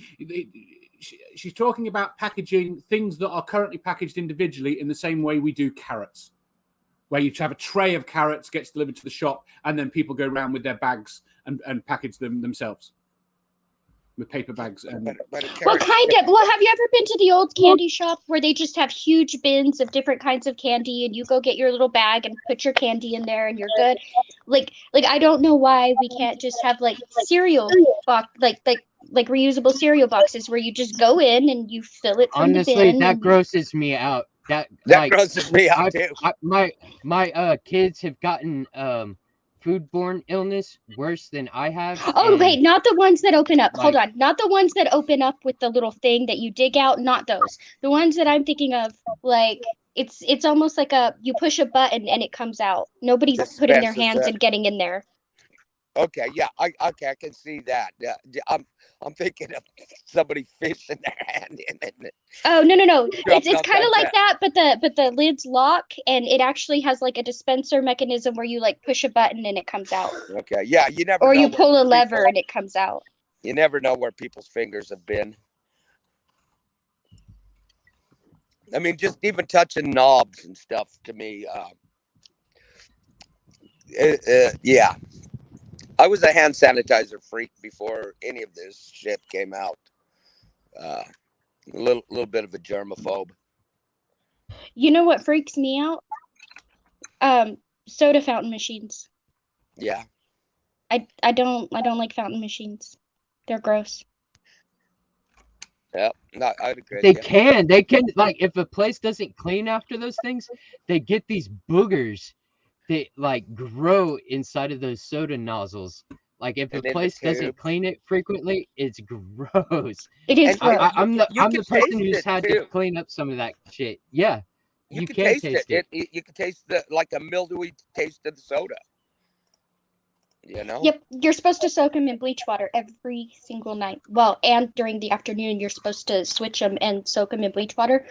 But I know a lot of places don't switch them out in the afternoon, and I just can't. I can't with the fountain soda machines. Thanks, guys. There goes lunch. Not do lunch. Soda boogers. Boogers. Soda boogers. Soda boogers. Oh man, I'll never drink a fountain drink again. I find myself though. Anyways, I go to a bar or something like that. I don't drink out of glasses. I'll order a beer in a bottle just because. Well, I've had some friends that own bars and watching how they do the dip rinse and stuff. It's nasty. I don't go out to eat much. It's just something I don't do. I'd rather a home cooked meal myself. And yeah, it's like I thought about selling organic chickens, but you can't because I don't have a slaughterhouse, to do them. So I could slaughter them out in the backyard just fine. The back part of the Yeah, property. you only need a wooden stump and an axe. Yeah, but it doesn't meet FDA conditions. There's a lot of stuff You can't kill things in the UK anymore either. You're not allowed to kill your own animals anymore. Pretty much in the UK. I don't know about there. We head to an abattoir. We get harvest permits for our deer and such, and well, it's all done here. It's all done out in the back shop, so and it's awesome. We're online to get 8 permits this year because, well, we're in a drought and the animals are suffering. It keeps a healthier population by kind of thinning them out. I catch a lot of shit when I talk about the hunting, but we don't let any of it go to waste. I'll even take beetles and bone beetles and let them eat the stuff off the skull. And then I've got some cool deer skulls and stuff, So, I don't mind hunting. I just don't like trophy hunters. No, I was raised what you shoot, you eat, The bones are good for jewelry. Bones are cool for anything. Heaps of stuff. Yeah. So, I'm just out here on a compound trying to not leave much. I like it here. I got 3 generations living together and under separate roofs, but on the same property. And it's dismantling the nuclear family, We're here. My ex-wife is even actually out here and has been out here for the last 9 months. I get along with her famously. I don't live with her, but she's helped out so much with the grandkids, allowing the kids to pursue a life, and they're doing fabulously well because they don't have to worry about daycare and such, So it's pretty cool.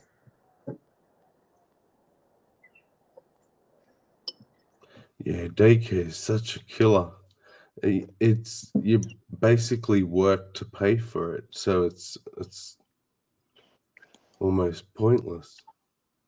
Well, it's like young Jack, Master Jack starts first grade this year, and he reads like, oh my God, just the stuff he comes up to me and tells me something really weird, and I'm like, gonna look at him. It's like, Grandpa, it's just a metaphor.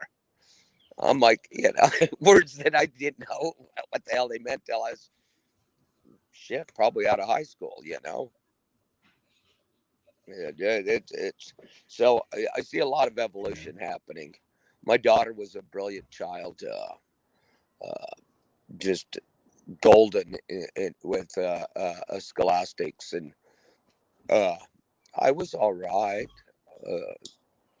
but science, social studies, I loved. Mathematics, not so much.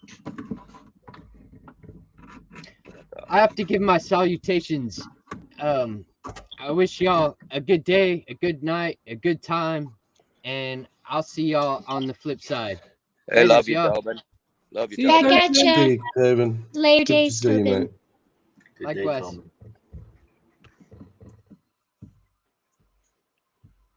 What you doing, Moose?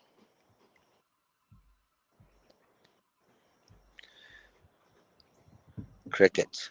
I hear crickets. I am slowly working and I'm working and slowly getting ready to go to an appointment. So I gotta go clean up a toad out the driveway. Looked like the boy ran over on the way out this morning. oh, poor toad.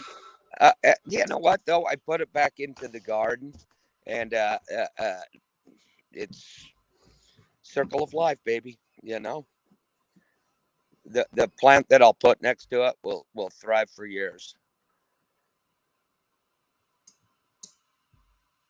Again, I don't like things going to waste. There's too much waste. Yeah, no, I definitely agree.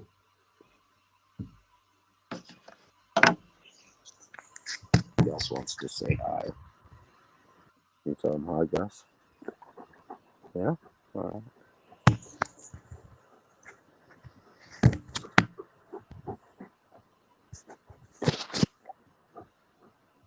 You the good boy? What did you do? What did you do? Did you do? That's Gus. He's a puppy. What were we talking about 15 minutes ago, Pixie, that you said about food lasting as long as it does?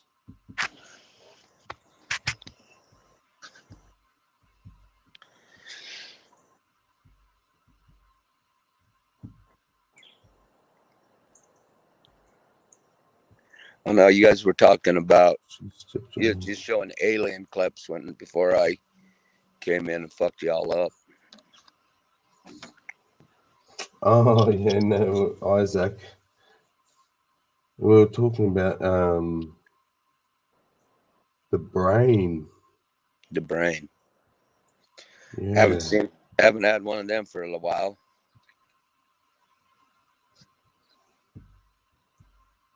They're insane things.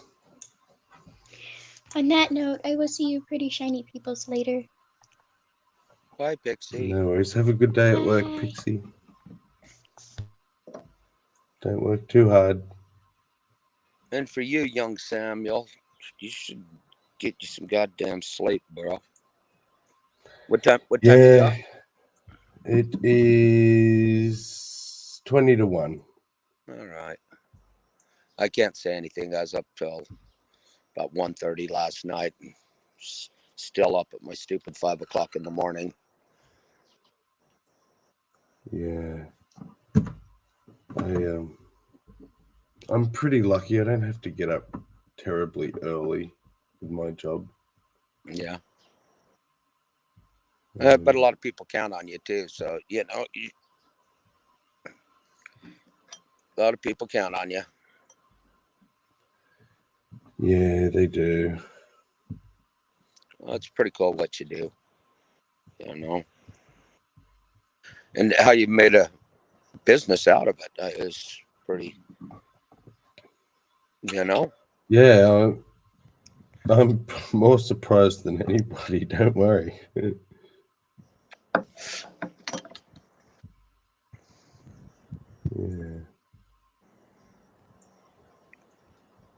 Yeah, I just, I got tired of, you know, I took my last paycheck a couple years back, which it was over $100,000, and well, fuck, I'm just burning through it, and I'm not.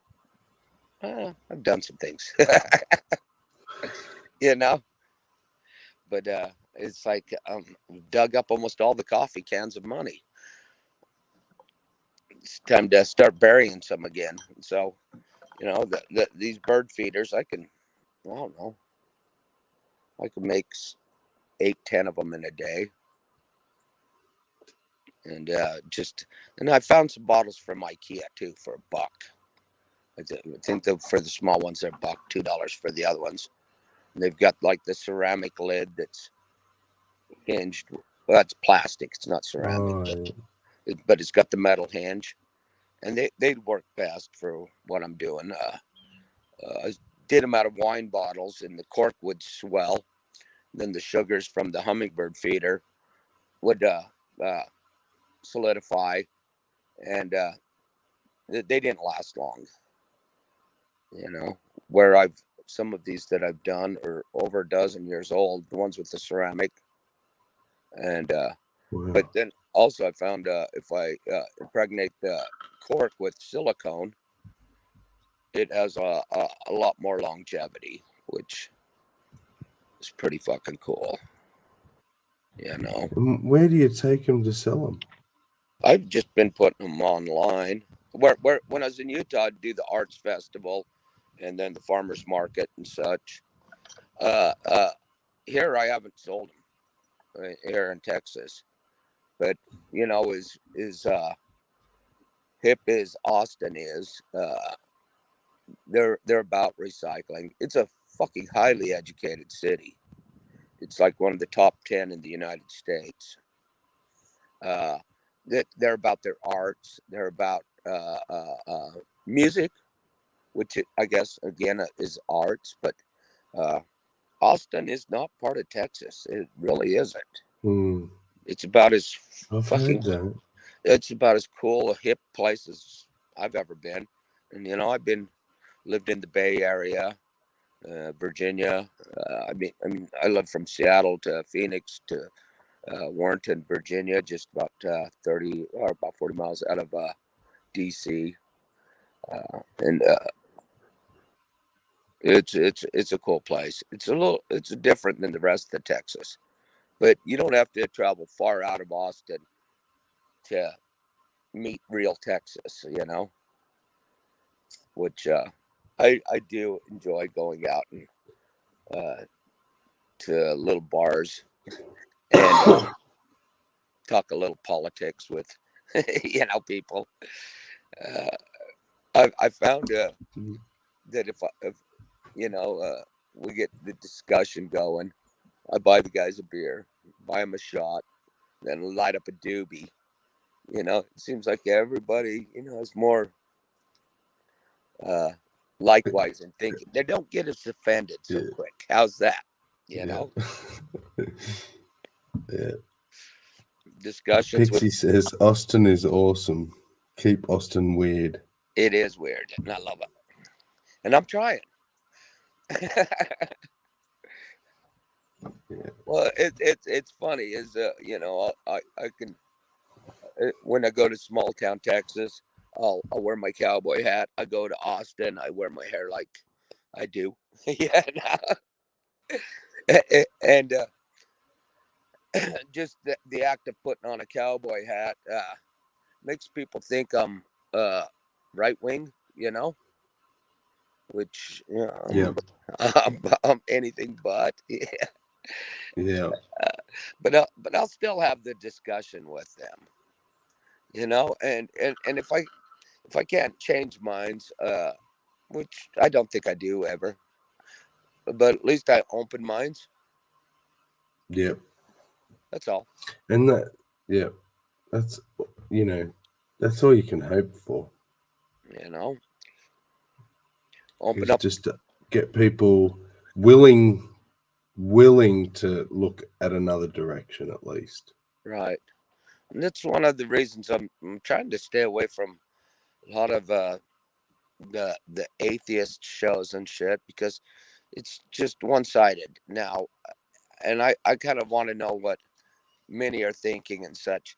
And then if you say something that the head person doesn't like, they'll try to vilify you. You know what I mean? For having being contrary of opinion. Yeah.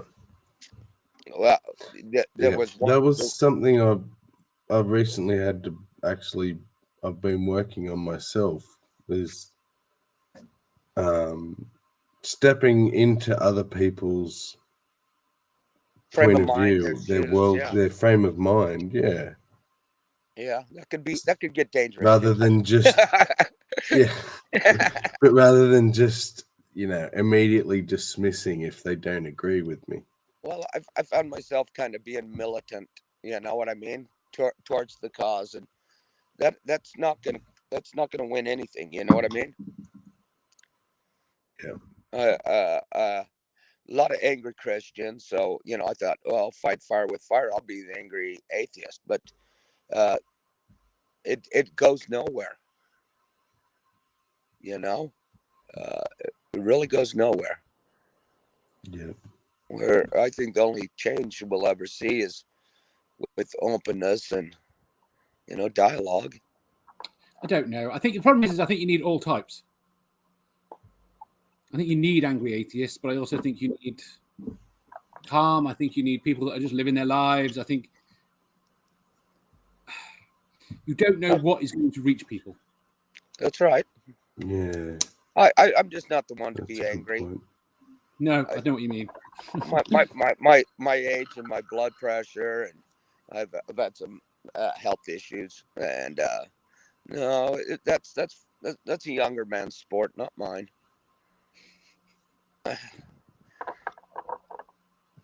Yeah, I've just find it too frustrating personally.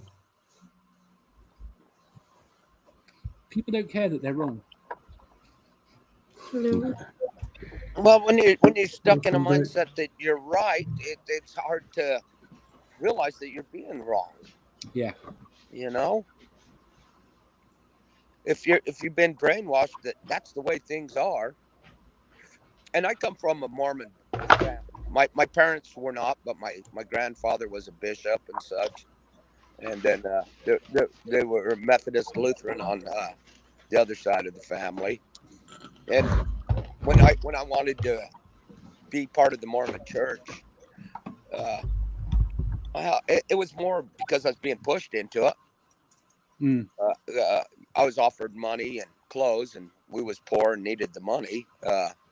You know, and that was my grandparents, but my grandmother still, even in all of her religious ways, you know, I remember coming home or going to her house, staying the summer. Me and my cousin come fucking strolling in. Oh no, 2 o'clock in the morning. Granny had been waiting up for us. We're shit-faced drunk, stoned out of our heads, and her making us cheeseburgers. Yeah, no. You know, would beat us with love rather than a scalding, or you know what I mean, or to belittle us. And I mean, she'll always be huge in my heart for that, you know. Though she told me, Johnny, you'd make the best missionary, church apostle, you know. Which I always found the Book of Mormon, the Bible and such, that it read more fairy tale to me. And I've never liked fiction, you know. I can watch a documentary on anything that's fact, you know, or even watch a movie that's based on a factual story, you know, factual person, and just being based on it. So there's got to be that grain of truth, or I find no interest in it. I've never sat through all the Star Wars movies. In fact, the only one I ever sat through was the first one, and I don't think I watched all of it. It's the fantasy and such has never been my bag, you know. I don't find a whole bunch of value in it, or not even an entertainment value for some reason. My tiny little mind won't wrap around it, you know. But I can sit and watch a documentary series for hours. One of them I have been watching that I didn't know he had so much shit out there was Aaron Raw. Yeah. Oh my God. And it's interesting too. It's kind of snarky, kind of sarcastic, some of it, you know, the way he beats on him, but that's his style, you know. But then again, you know,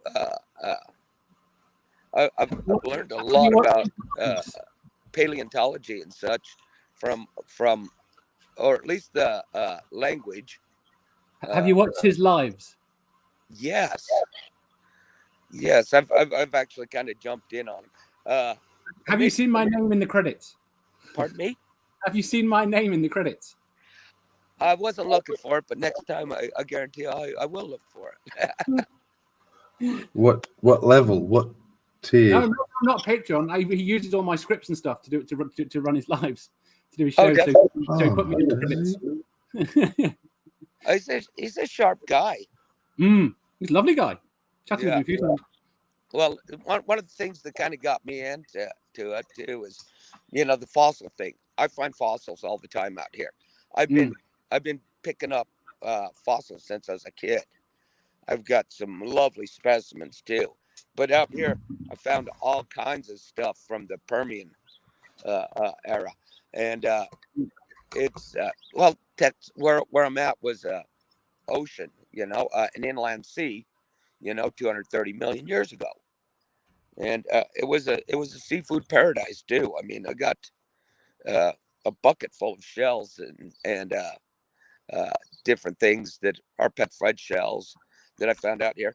But now I'm finding stuff that looks like bone, which looks like some type of little amphibian reptile type creature, where it's like the shoulder bone. It's kind of like, bone shaped. And what got me, I picked up some rocks and I dropped one, and it had like just this ping sound that the other rocks weren't making. And so I started looking into it and such. And I've got some old dinosaur bone that I got when I was up in Utah. I lived in, I didn't live there, but I had a piece of property just out of Duchesne. And the Cleveland Lloyd dinosaur quarries there, and Dinosaur National Monument too. It's just 60 miles down the road. And so, we've got some dinosaur bone and such. I started looking at this, and it's got the same characteristics as that, and very bone shaped. I found some stuff that looks like a hip bone and such. I would love to find some skull, but some catastrophe happened that they were buried quick, because that has to happen in order for them to become fossilized and such. And but I've got some clams or oysters that are not even opened up. I was wondering if you opened it up, and if there happened to be a pearl, would you have an opalized pearl in there?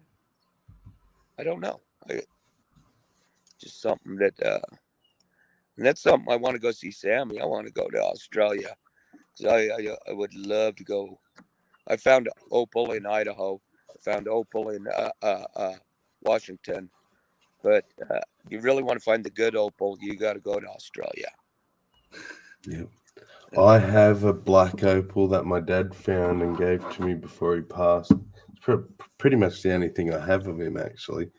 Is it just the stone? And you had him crushed down? Yeah. Into it? Hey? You had him crushed down and made into an opal? Yeah. Yeah, just the stone. Like, it hasn't been mounted in anything or anything. Yeah, you need to find a good jeweler and have it done. I've got a pattern that I'll share with you. It's way cool. I made it. It's a ring, but it looks like little pieces of wood, little bark pieces or twig pieces that are strung together, and then I mounted the opal in the center of that. I did that shit. This gentleman across shit over 40 years ago. Guy across the street from my parents did lapidary and jewelry work and such. And I did some wax molds with him. Did some made some bolo ties, and I did a couple rings and belt buckles and things. I still got a big crystal amethyst belt buckle that I did. It was fun. And that's something I would. Yeah, well, if you ever get to Australia, John, we'll go opal mining. You've got to come do a bit of gold fossicking as well with me. Oh yeah. Because I want a gold. kangaroo fight. I want to fight a kangaroo. Yeah, we can fight a kangaroo. Opal. What was the other thing I was going to say? Well, I've pulled gold out of a lot of places in the western United States. Oh, dinosaurs. Dinosaurs? We've got those too. Yeah, real live dinosaurs. Big pardon? Real live ones. Yeah. No, real life, but not real live. Real life. I like real live dinosaurs. They're dead. They're dead. Obviously. Are you sure? Have you checked? Yeah. Yeah. I haven't checked, but it's an educated guess. I would, I've done everything from real estate to, worked in the concert industry, owned a construction company.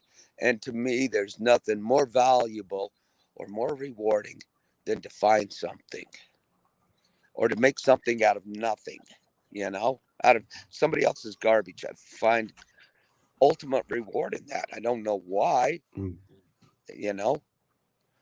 but I get so giddy finding a fucking cool rock or a fossil or, I like walking the roads out here too, because we're rural. Where I'm at, I'm about 30 miles out of Austin, but it's as rural as it gets. I mean, it's 10 miles to the nearest convenience store. I was going to say, you definitely have enough angry atheists around there then. Actually, hill country where I'm at, it's pretty blue. The people are more likely to vote Democrat. No, I'm not saying that's better. I don't find a whole bunch of value. Better. That's not to say that it's a lot better, but it's a lot better, but it's still bad. Yeah. Yeah, if it wasn't for my criminal past, I think I'd run for office. Since when did being a criminal stop you being a politician? I made newspapers and stuff, so just something good, I hope. I was growing weed. Oh, fucking hell. And I was goddamn good at it too.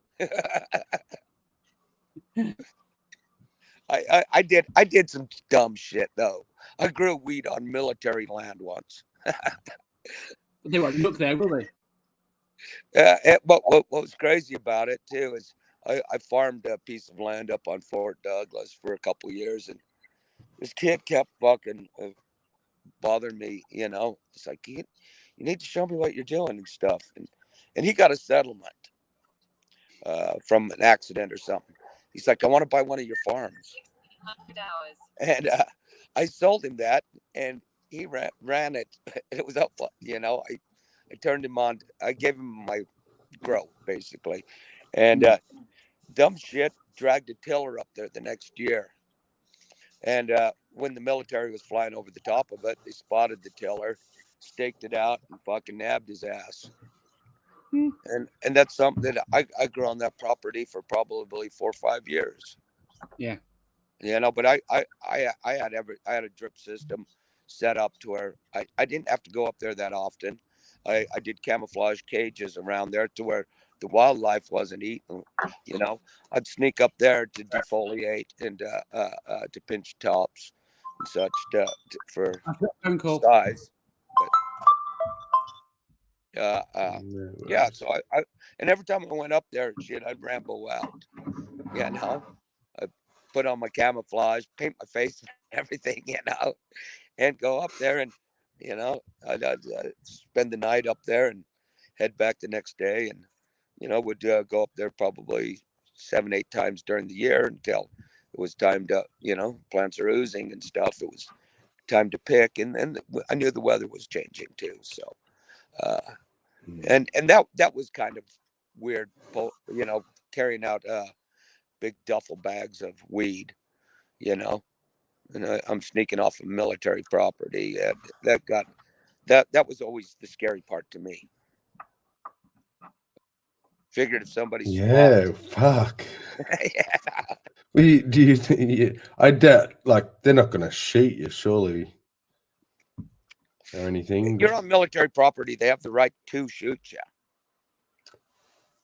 Yeah. Okay. You're trespassing military property, and I'm sure depending on what GI Joe fucking caught you, pretty scary. Is how they would react. You know what I mean?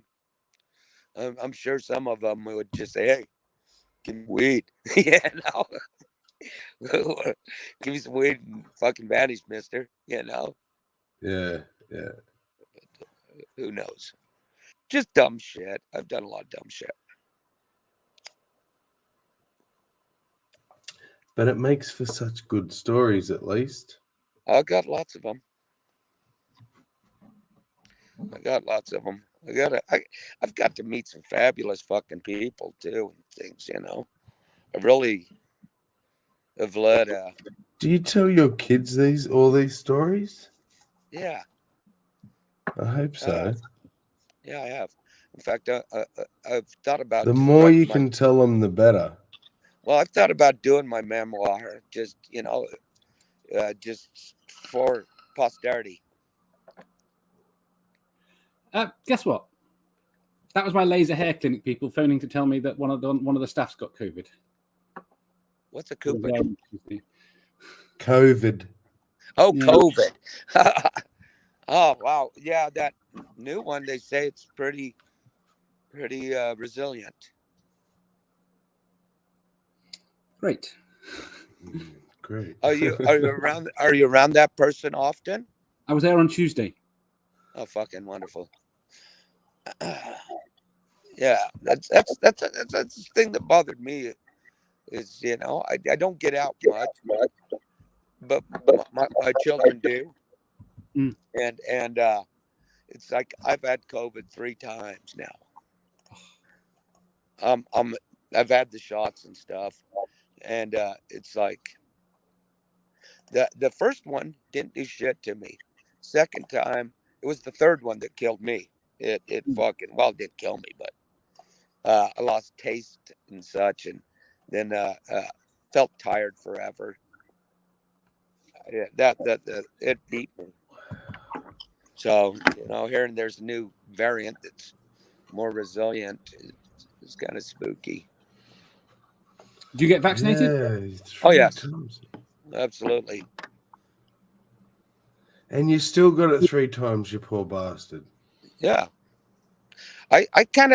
I'm almost wondering if it's because I haven't been out in society, that, I'm more susceptible to things because, I'm not eating French fries off the truck floor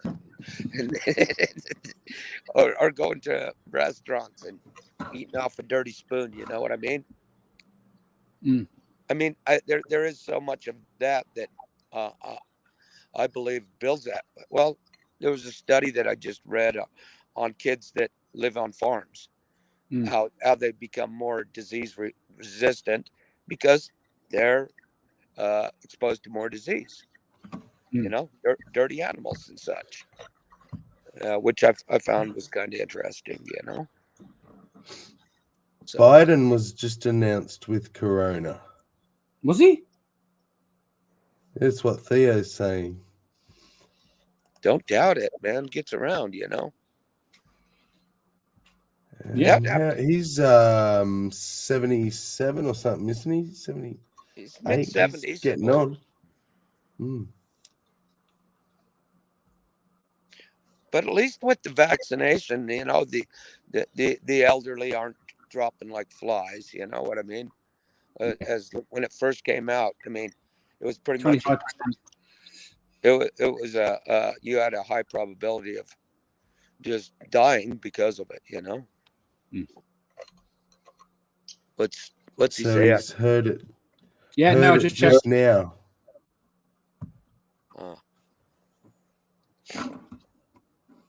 Well, I'd hate to see him die. I don't know what Kamala, how that would work out. I never. Yeah, I'm not really the biggest fan of her. No, as a prosecutor, she was a fucking. Oh, you guys, you're in England, you're in Australia. Okay, she was quite the cunt. Gio's in the States. Oh yeah, cunt. Yeah, cunt. Cunt's she was a quite word. The cunt. Yeah. That's such an offensive word here. And I don't get it. It's just another word that describes a cunt. Yep. Hey, I have to go check something. The alarm keeps going off here at the house. I'll be right back. Ooh, All right. be safe. So yeah, it's I don't know. It's fucking weird time we live in. It's always been weird, you know. What We live in interesting times. as a kid watching, man step on the moon. The fucking. I remember in elementary school too, duck and cover exercises. You know, for in case Big Red dropped the bomb. Did you just have to do that in elementary- England? Critical? We didn't. I'm not that old. Oh, Um, just. Oh, but- okay. We would actually do the exercises too, and then there was one where they would actually march us down into the fallout shelters, which was weird because they had guns and stuff in these fallout shelters in the elementary schools. It was really fucking weird. It was, when I think about it, I'm like, oh, fucking wouldn't want guns around any elementary school, but we had them in our elementary school. And also going to school in high school, everybody in the back of their truck had a gun rack with a couple, guns in it. Nobody shot anybody. I mean, the fights happened, but it was fists. Nobody went to their car and got a gun or anything. Strange times indeed we live in, especially here in the States. The rest of you guys aren't having that issue with. And then, well, they talk about it like it's a new thing, but the first mass shooting happened at Pastor Elementary School or Pastor in 1891. A guy here in the States went in and shot up a fucking elementary school with a shotgun. So it's not a new phenomenon. It's been going on for a century and a half almost. But it's crazy. It's hard to wrap my head around it because I am pro-gun. I am pro-gun. I am pro-gun control. Yeah. I think there's this people. I don't understand, to be quite honest. It's not that you don't have to get rid of the guns to want people to be to not have crazy people to have the guns. That's it. I think that a lot of people don't understand. Like here in Australia, they say, "Oh, if your government turns on you, you're all screwed." Well, yeah, because most people don't have guns. But the thing is, every person in this country over the age of 18 that doesn't have, I think it's like violent felonies, can get a gun. Yeah. You can get a gun. You just got to go and, actually get a license for the damn thing. If the government turned on us, your guns are not going to fucking help you. No. Exactly. You think your fucking AR, your M1 or something's going to stop fucking the technology the military has? Your head straight up your fucking ass. You are not going to stop it. Guns are good. I mean, and people, want to play hero. Oh, the only thing that stop a bad guy with a gun is a good guy with a gun. Well, I can tell you, fucking 60 miles down the road in Uvalde, good guys did not stop the fucking bad guy with a gun. Yeah. And they had fucking 70 of them up there. Cowardice bastards. I'm at this age though that and I've searched for death forever. I think that's why I'm wild. I gave up dirt biking at 55 just because I was a crazy son of a bitch still, and I break when I fall anymore. And so I've always lived with this death wish, whether it be adventure sports or drugs. Like the I kind of look at myself, was I living life to the fullest, or was I just trying to fucking kill myself? And I think they kind of went hand in hand. A little bit from column A, a little bit from column B. Yeah. But yeah, it just went hand in hand. But you know, I've lived a fucking reckless life. I wouldn't trade it for anything. I was going to say, but you're alive now, which means you've managed to get through it successfully and had a good life on the way. Yeah, exactly. But it's just weird. Yeah, was I living life to the fullest, or was I just trying to die young? You know, well, I failed at one, which is a good thing.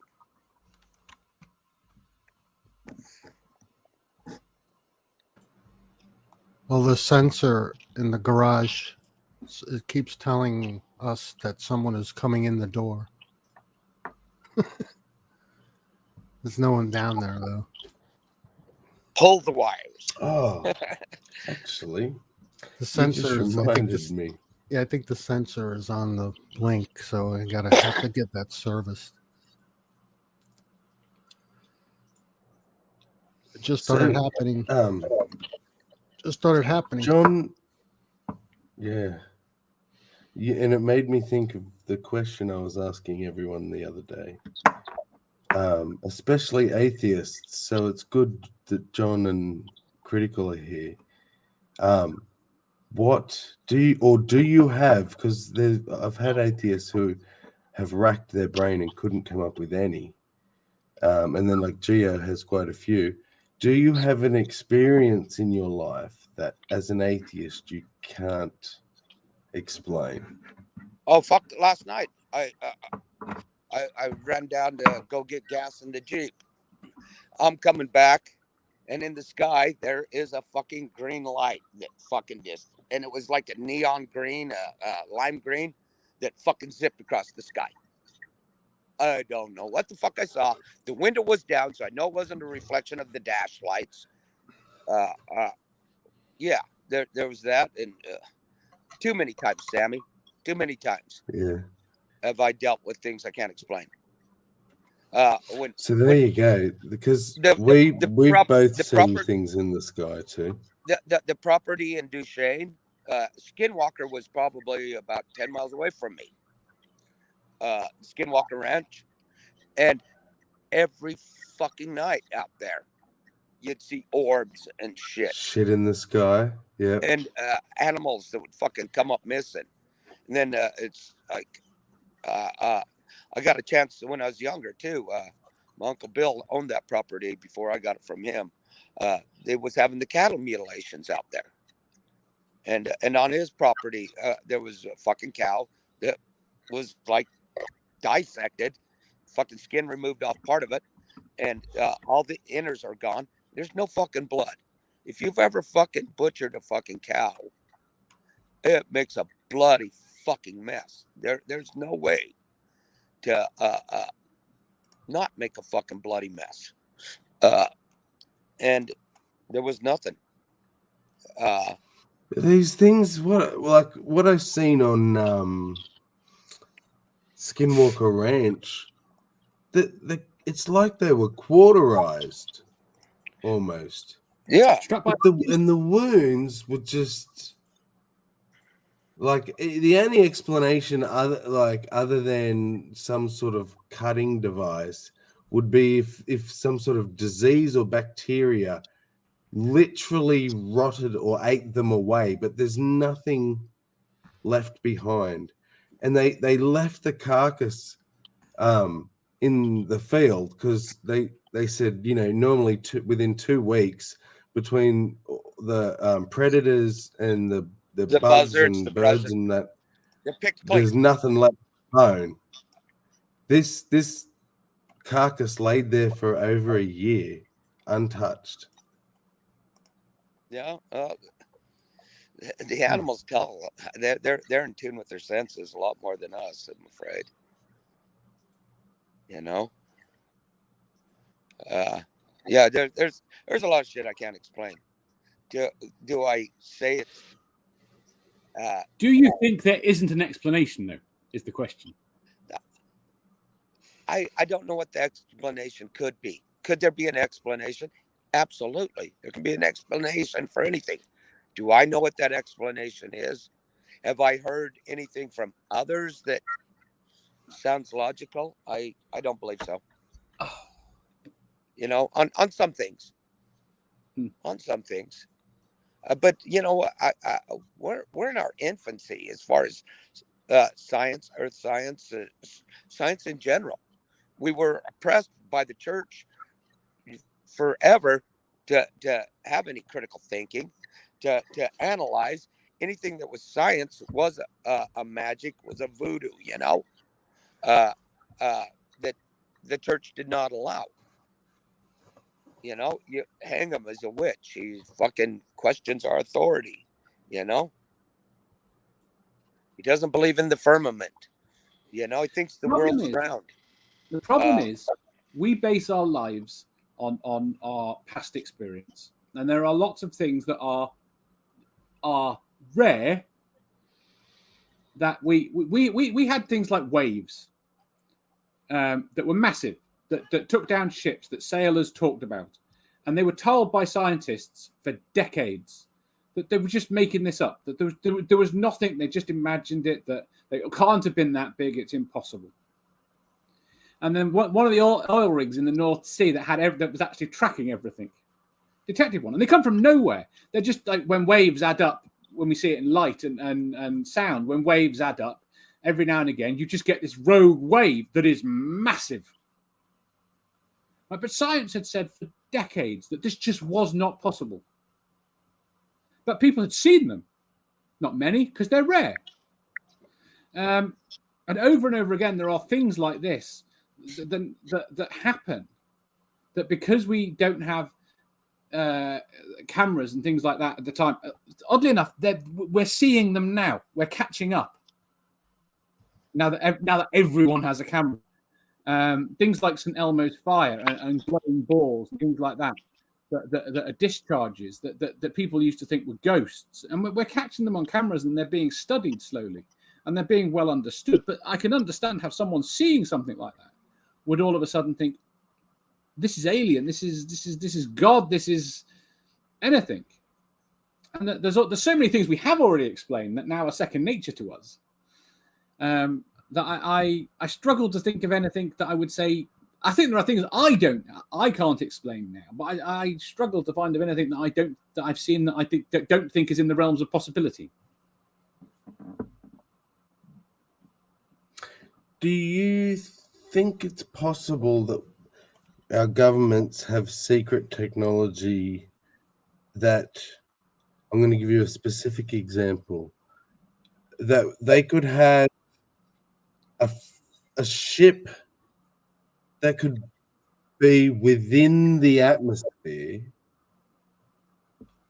almost the size of a small city, and move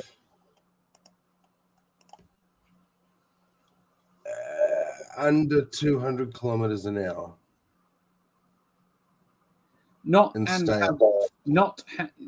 Okay. The physics of doing what you are asking is possible. It would have been identified if it was in any way used. It would have been identified very quickly by somebody. Yeah, you can't hide something that big that moves around. You could have it. You could have something over the desert that goes up in the air and then comes back down, and no one might notice it for a decade. But don't forget, we're not the only ones with satellites now. With spy satellites, ground-facing satellites now. There's pretty much nothing on the Earth of any scale that is hidden. So, and this is why I guess for me it's unexplainable, because I know it's possible, but that doesn't mean explainable. Because, so I witnessed something. I don't know that it was something that big, but I witnessed lights penetrating a storm cloud.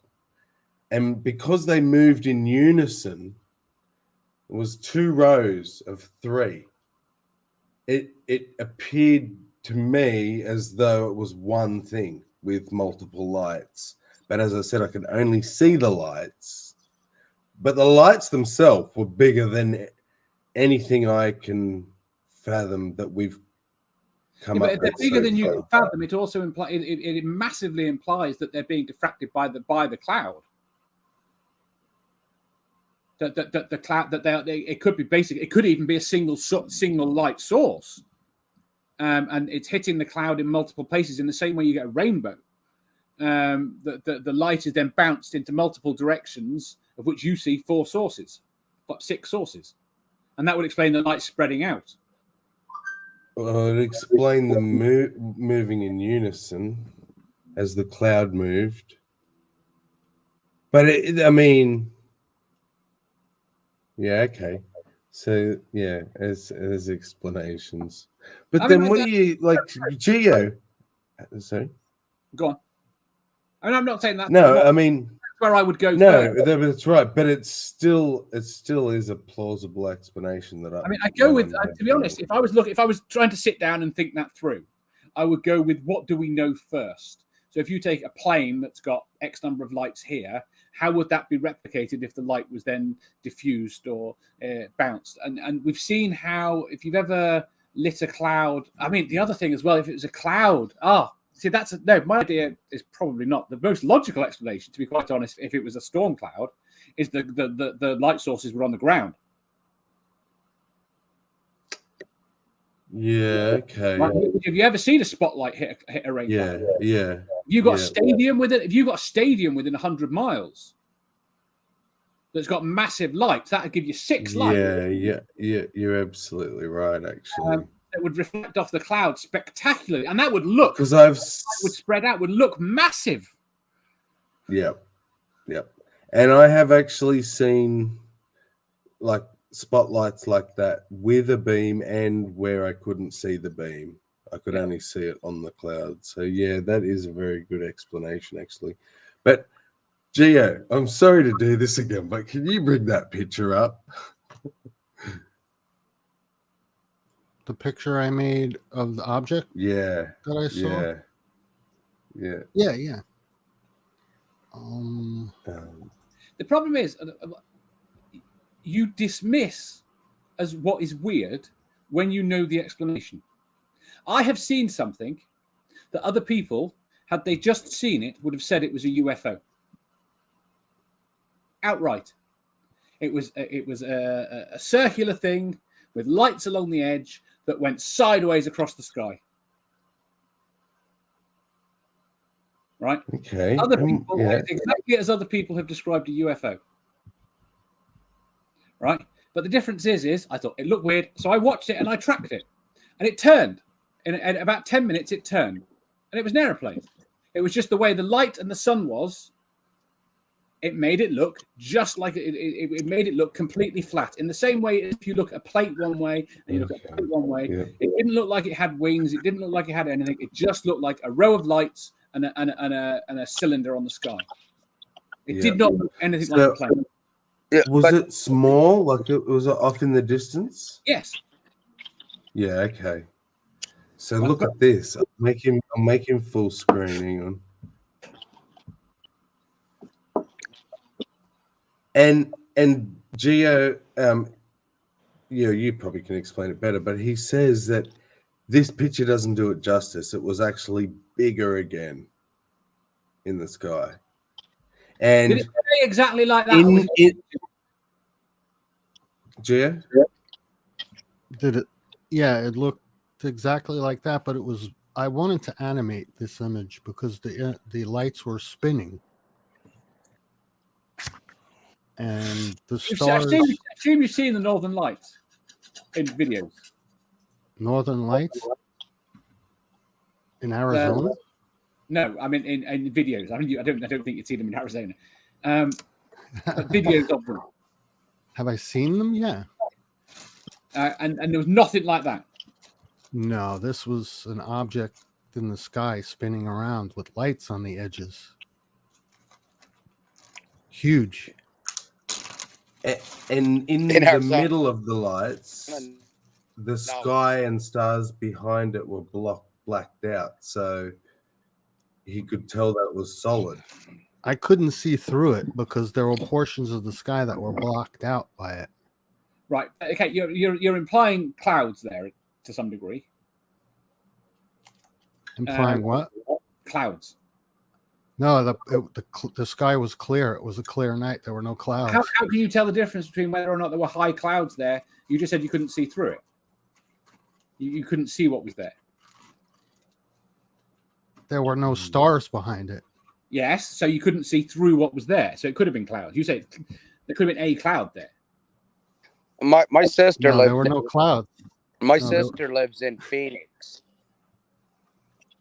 Uh-huh.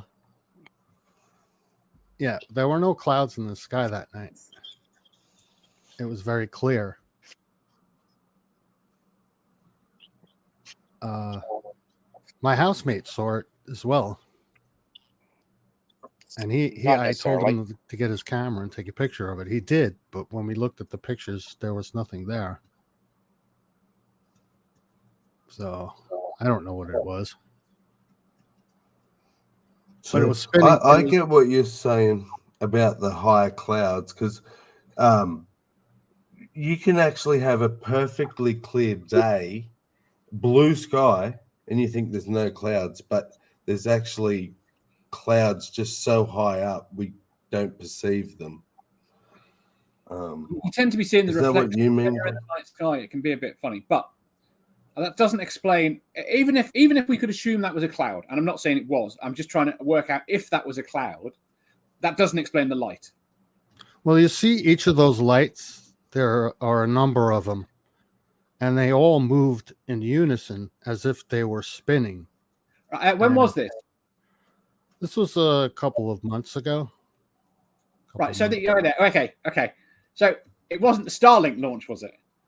Well, no, the day before. It was the day after. The day before this, we saw the Starlink launch, and then the day after, this appeared in the sky in the same location. But there was no reports of any launches or anything. No, but the Starlink launch doesn't deploy. It doesn't deploy instantly.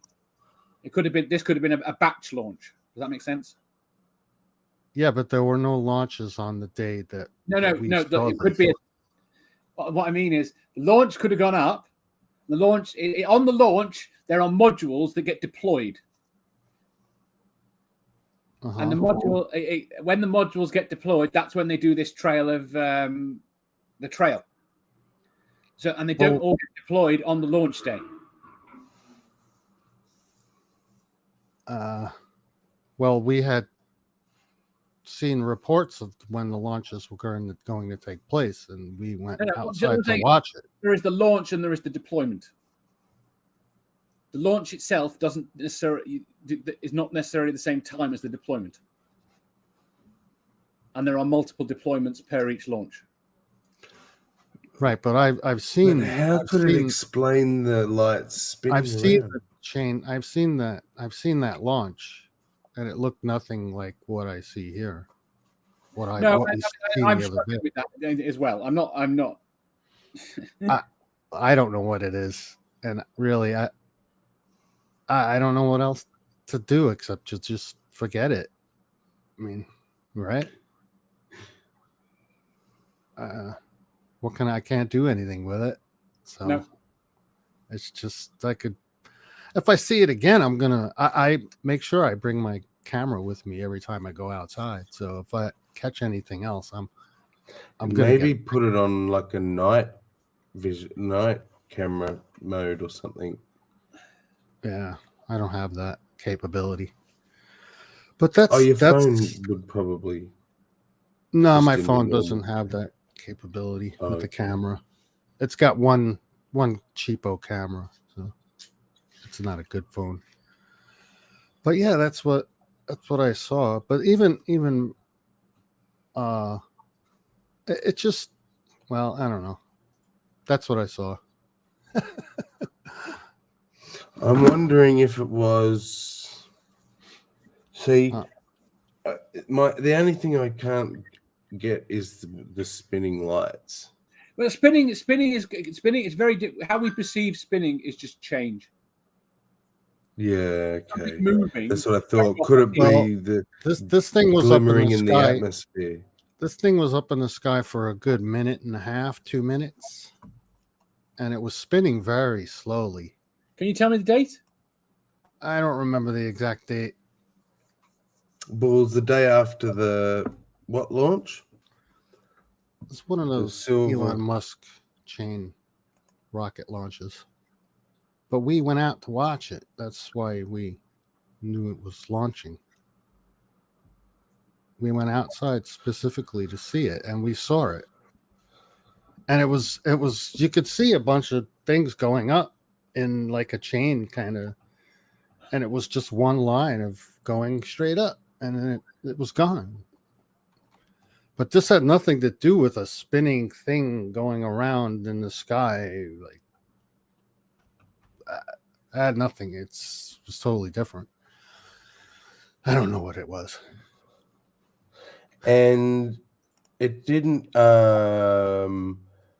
move, did it? It just vanished in place. It just showed up.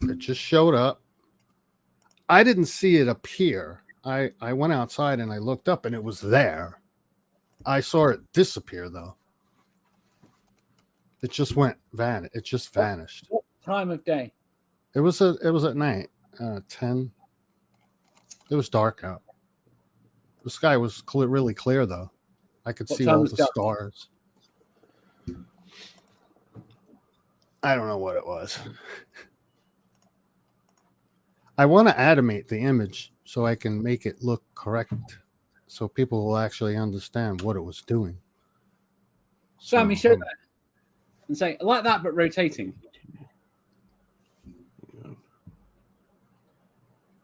Let me see. Oh. No. Yeah?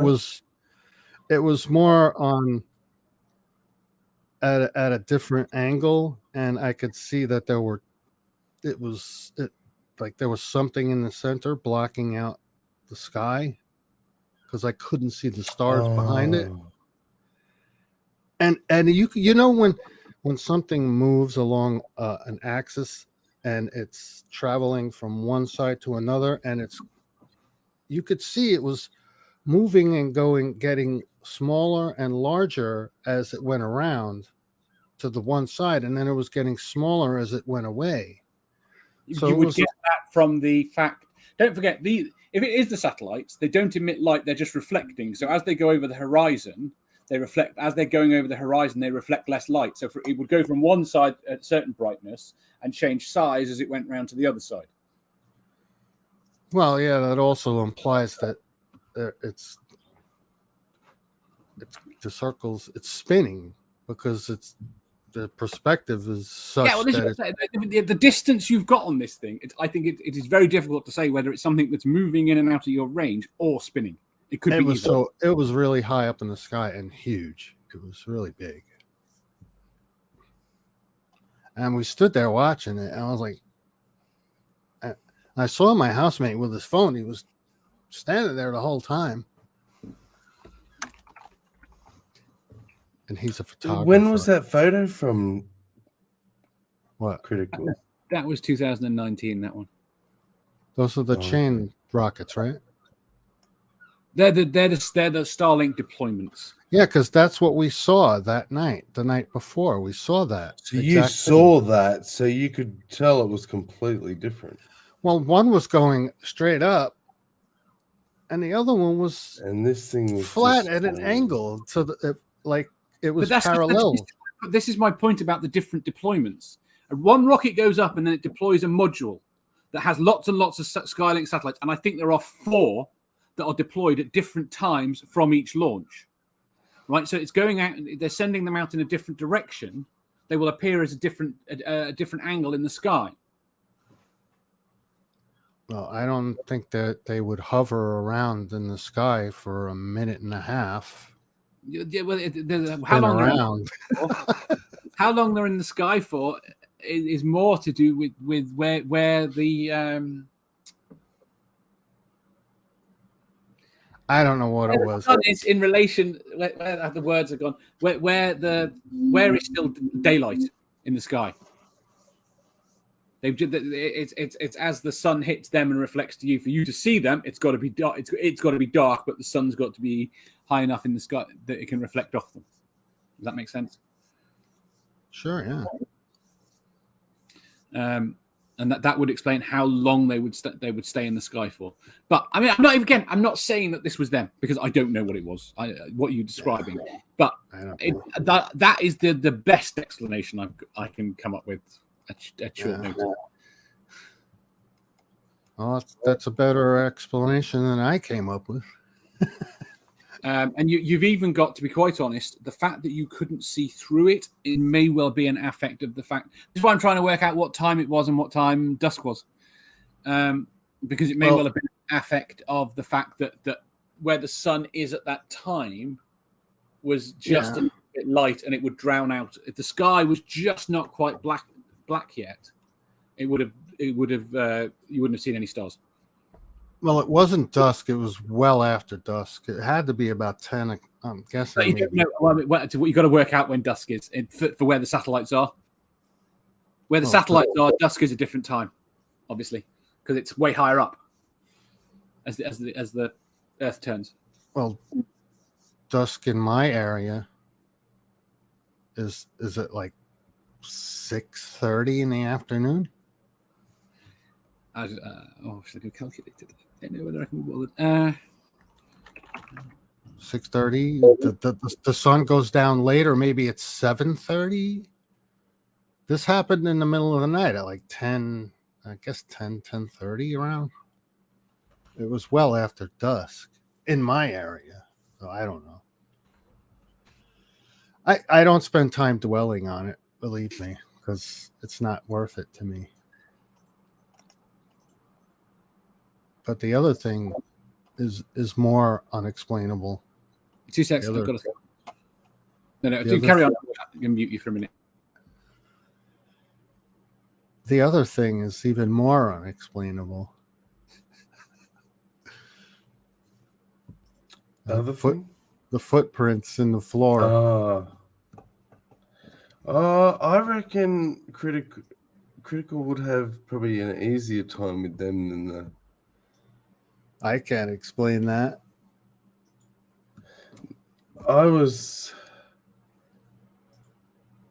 But it happened like it was because of the big gap. Yeah.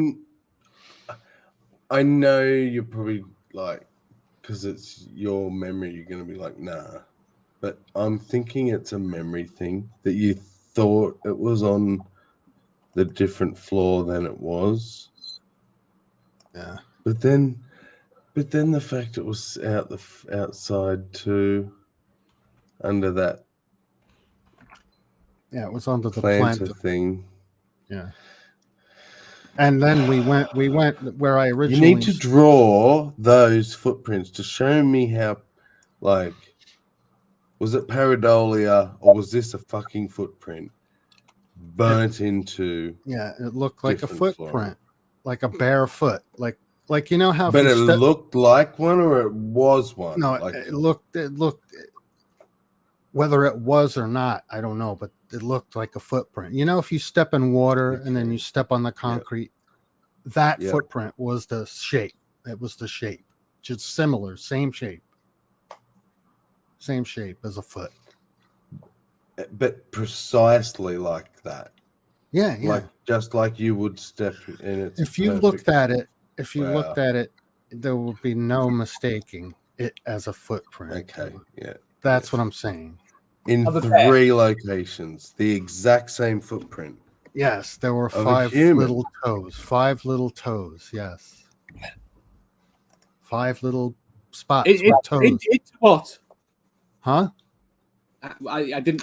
Into what? I haven't heard the story. No, so it began in one spot, then it was imagined burnt to the point of charcoal, so that when Geo touched it, he actually got the black on his fingers.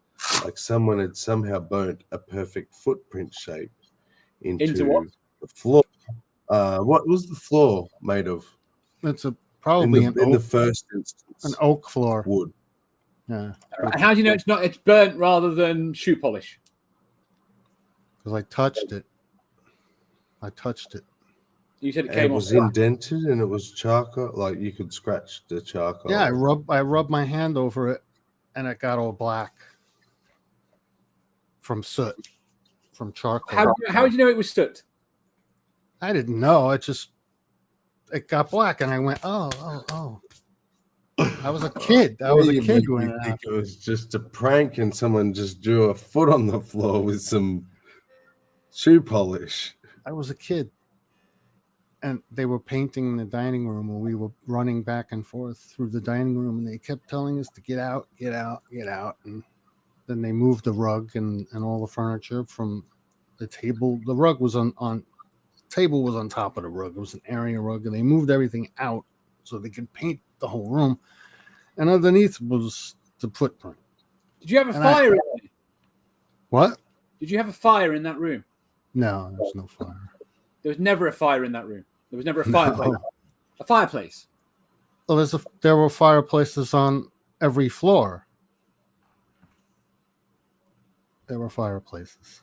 But the dining room was in the center of the home. There was no fireplaces in that part. The fireplaces were on the right side of the home that went straight up. Were the fireplaces used? What? Yeah, the fireplaces were all used, yeah. Right, so my point is there is soot available in the house. Huh? If Probably, yeah. If someone wanted to find some soot to screw with you, it was easily available.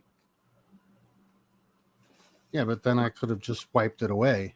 But you said you touched it and it was a burned-in portion of the floor was burned. How deeply in was the burn? Like I don't know. It was just like burnt wood. I don't know how deep it was. It wasn't that deep, really. But any depth is going to imply that it's an actual burn, as opposed to just someone painting a footprint on there with soot or something. I didn't inspect it that closely because we were told to leave the room because we were fooling around. The workers were in the room. Was it not there next time you went in there? What? Was it not there next time you went in there? Well, the last time I saw it was years afterwards. And it was still there? No, it wasn't there. Had they replaced the floor? No. Then it can't moved have been upstairs. It moved upstairs to the room upstairs. And then we went downstairs to see if it was still in the dining room, and it wasn't. Because we ripped the carpet. When they discovered the one upstairs, they went, "This is identical to that footprint we found downstairs years ago." Yeah. So they ran downstairs, pulled the carpet up, and the footprint wasn't there anymore, but the original flooring still was. Because the rug, they replaced the same area rug and table. So, it was the part of the dining room. But the original footprint was covered by the carpet because it wasn't exactly. It was underneath the table and the carpet. It was burned on the floor underneath the table and the carpet in the dining room. But nobody knew this until they removed it all, and we saw it. But then years later, I was in the service. I came back. I needed a place to live, and so I moved into this house because it was a friend's house. They had a lot of rooms. It was 2 people living in a 14-room home. So I rented the room, and this was years later, and there was another room being rented, and the woman had purchased carpeting because the old carpeting was ruined. It wasn't any good. So we went in to replace it. We ripped all the carpeting up, and right there underneath the bed, underneath the carpeting was, we removed all the furniture and the carpeting. There was the burn. And then we went downstairs to see if the burn was still there in the dining room, and it wasn't. But then it moved. We found it in another place too. We found it in a third place. Outside on the porch. And the woman was still living in the home, and we couldn't go up and rip her carpet up to look to see if the footprint was actually there still. So we couldn't investigate that. But the footprint was on the porch underneath a planter. And the planter had to be removed because it was destroying the porch. It was too heavy. So that's why we had to remove the planter. And then when we moved the planter, we discovered underneath the planter, right underneath the planter. It's like, why would you? It seems like a joke to me, but it's an elaborate joke that I don't see why it was done. It's just no reason for it. No, I don't think there's enough information about. Can you go back to the house now? Is it gone? The house is still there. I'm not friends with them any longer. But you could knock on the door and ask them nicely if they would help you solve a mystery and get a photograph of it. Well, tell them the story. They might find it interesting. If I go to that house, they won't let me in. Why not? Oh, so I'm not, and I'm not. He, the guy I was friends with, he has an issue with me that I don't want to get into. Oh, fair enough. That's fine. No, that's a history there, and the person totally understand. I was assuming it was a stranger now. I thought a stranger might be interested. No, if it's still him, I wouldn't go anywhere near it. Believe me, I want to go. I want to go back and see if the footprint is anywhere else, but I can't. They don't want to associate. I really want you to get a photograph of it. Well, I don't understand why we didn't take any photos of it and didn't think to take photos of it. But that's just. I mean, don't forget the time scale. How long ago was the last time you saw it? That was early 80s. Not early 80s, but 80, 89, somewhere around 89. Because I moved from Staten Island to Queens after that. So it's around 1989. It was a long time ago. This when I lived in Staten Island, in New York. So I don't know what the hell that was. I mean, I know what it was. I know what it was. You think it was. Yeah. But again, the memory and what you want, and it all fits together in an awkward way that there isn't enough information there to try and put together what might be the cause. Yeah, but I think it might have been a hoax or a joke someone was doing. Sammy, you said you were going to go for 2 hours. Oh, and I'm nearly 3. So on that note, thank you all for coming. It's been. See, the chat's been so good that... Oh, and look who's in the chat. GA's president also has COVID. He was fully vaccinated twice. And Joe Biden, GA's president, says he has cancer. It's not my president. It's the president. Yeah, it's your president too, Jill. Not my president. Lucky you. We've got our own Boris, although we've gotten rid of him. We're gonna get. Have you got rid of him? Oh, he's got no. But we're down to trust. He's on the way. The chancellor, which I've forgotten the name of. So we're getting a bad option regardless. The jab was a ruse. No, it wasn't. You're a crazy person, aren't you? Yes. Jill is a crazy person. Oh, that's Jill. Yeah, that's Jill. He changed his name to Rebuke and Reprove. Oh. It's helping to spread the disease. Well, I've had the jab in 3 or 4 boosts, and I've yet to have COVID. So how does that work, Jill? I've had as many vaccinations as I can possibly have, and I have not had COVID. Yep. So, well, I had a positive test, but I only took one test, so I think it was a false positive because I wasn't sick. Well, no, people didn't get. Some people didn't get that sick. You can be asymptomatic. Well, that's what they said. I was asymptomatic, but I had gotten the vaccination and the booster shot. So you probably would have got it very mildly anyway, due to the vaccination. So you might even not fucking notice it. I mean, so there's a few people that tested positive and not. I mean, at the end of the day, it could be if you're tested positive with a lateral flow. There's a relatively high failure rate on those false positive on them anyway. Uh-huh. They're not a perfect. Which ones are they? They're the ones you do at home. No, this was one I was administered by my doctor. But it still might have only been a lateral flow, Yeah. rather than I've forgotten the names of everything. What? So I just know them as rat tests.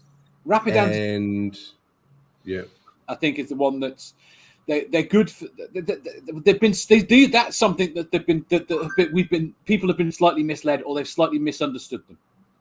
Okay, one of the tests, it's great for establishing if COVID is in a population, in a group of people, but an individual test is not that reliable. And the other test is very reliable, but it takes longer to do. Well, I was going to go over to New York and visit Amiga, and I figured I'd get tested just to be sure, and it came up positive, so I didn't go. See, you should have done another test 12 hours later. Yeah, I should have. Because, like I said, the test, even if it's missed by the rapid test, it has a reasonably high failure rate. It's good for, like I said, it's good for populations. If you're giving lots of people a classroom, it'll tell you if COVID. It'll 100% tell you if COVID is in that classroom. Well, they took my blood. They took my blood. Oh, that was probably a proper test then. You probably had it.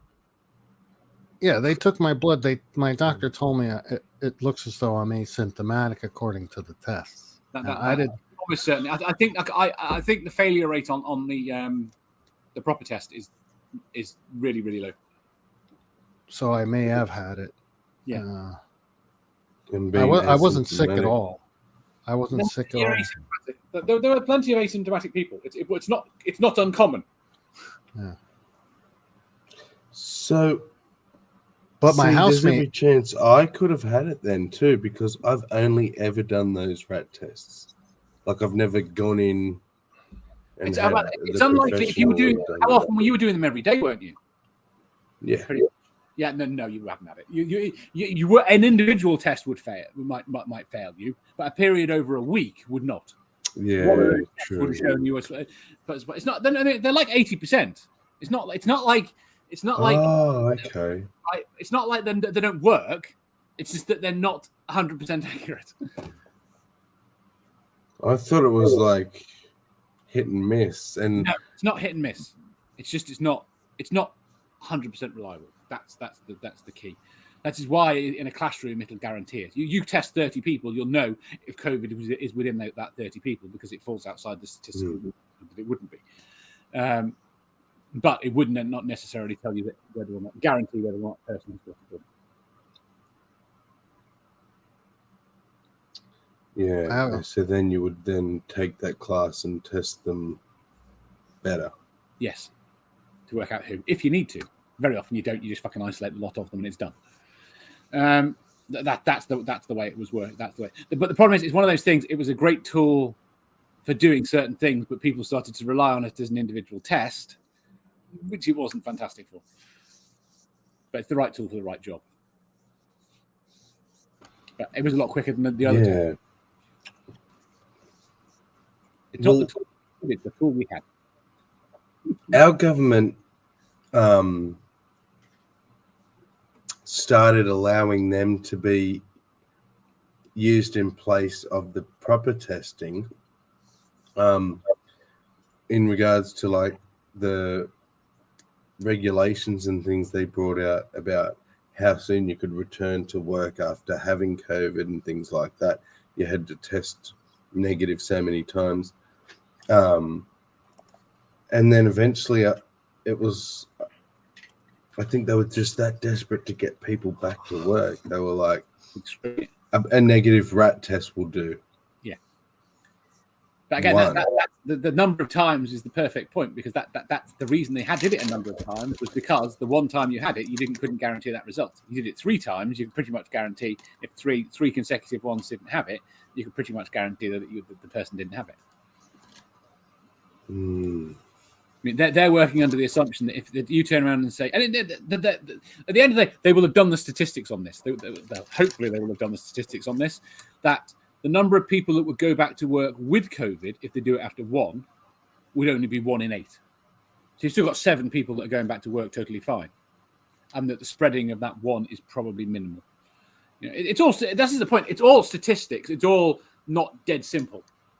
And if you have intelligent people basing it on the statistics, you can work out how to minimize the spread. I think that there's an acceptance that X number of people were going to catch it. So at that point, it's not necessarily worth keeping so many people off if so many people are going to slip through.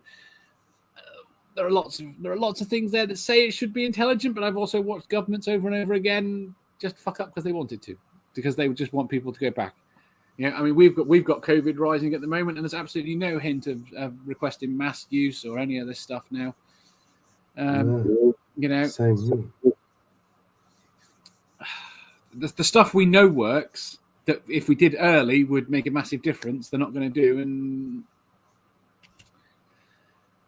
I don't understand it. No, I do. They're arseholes. They don't care. And then they don't give. They never cared. They never. This is another one of those things that really pisses me off. They confuse people. They confuse people where they turn around and say, you know, they're doing this to save lives. They don't give a shit about saving lives. The number of people, they're quite happy with the number of people that die. They don't have a problem with that. They have a problem with the health service collapsing, and the problem is it will collapse in its entirety for everyone, for everything. If too many people end up in hospital, that's all it is. You know, it's the reason that the UK government's going to get investigated about care homes, because we kept people out of hospital.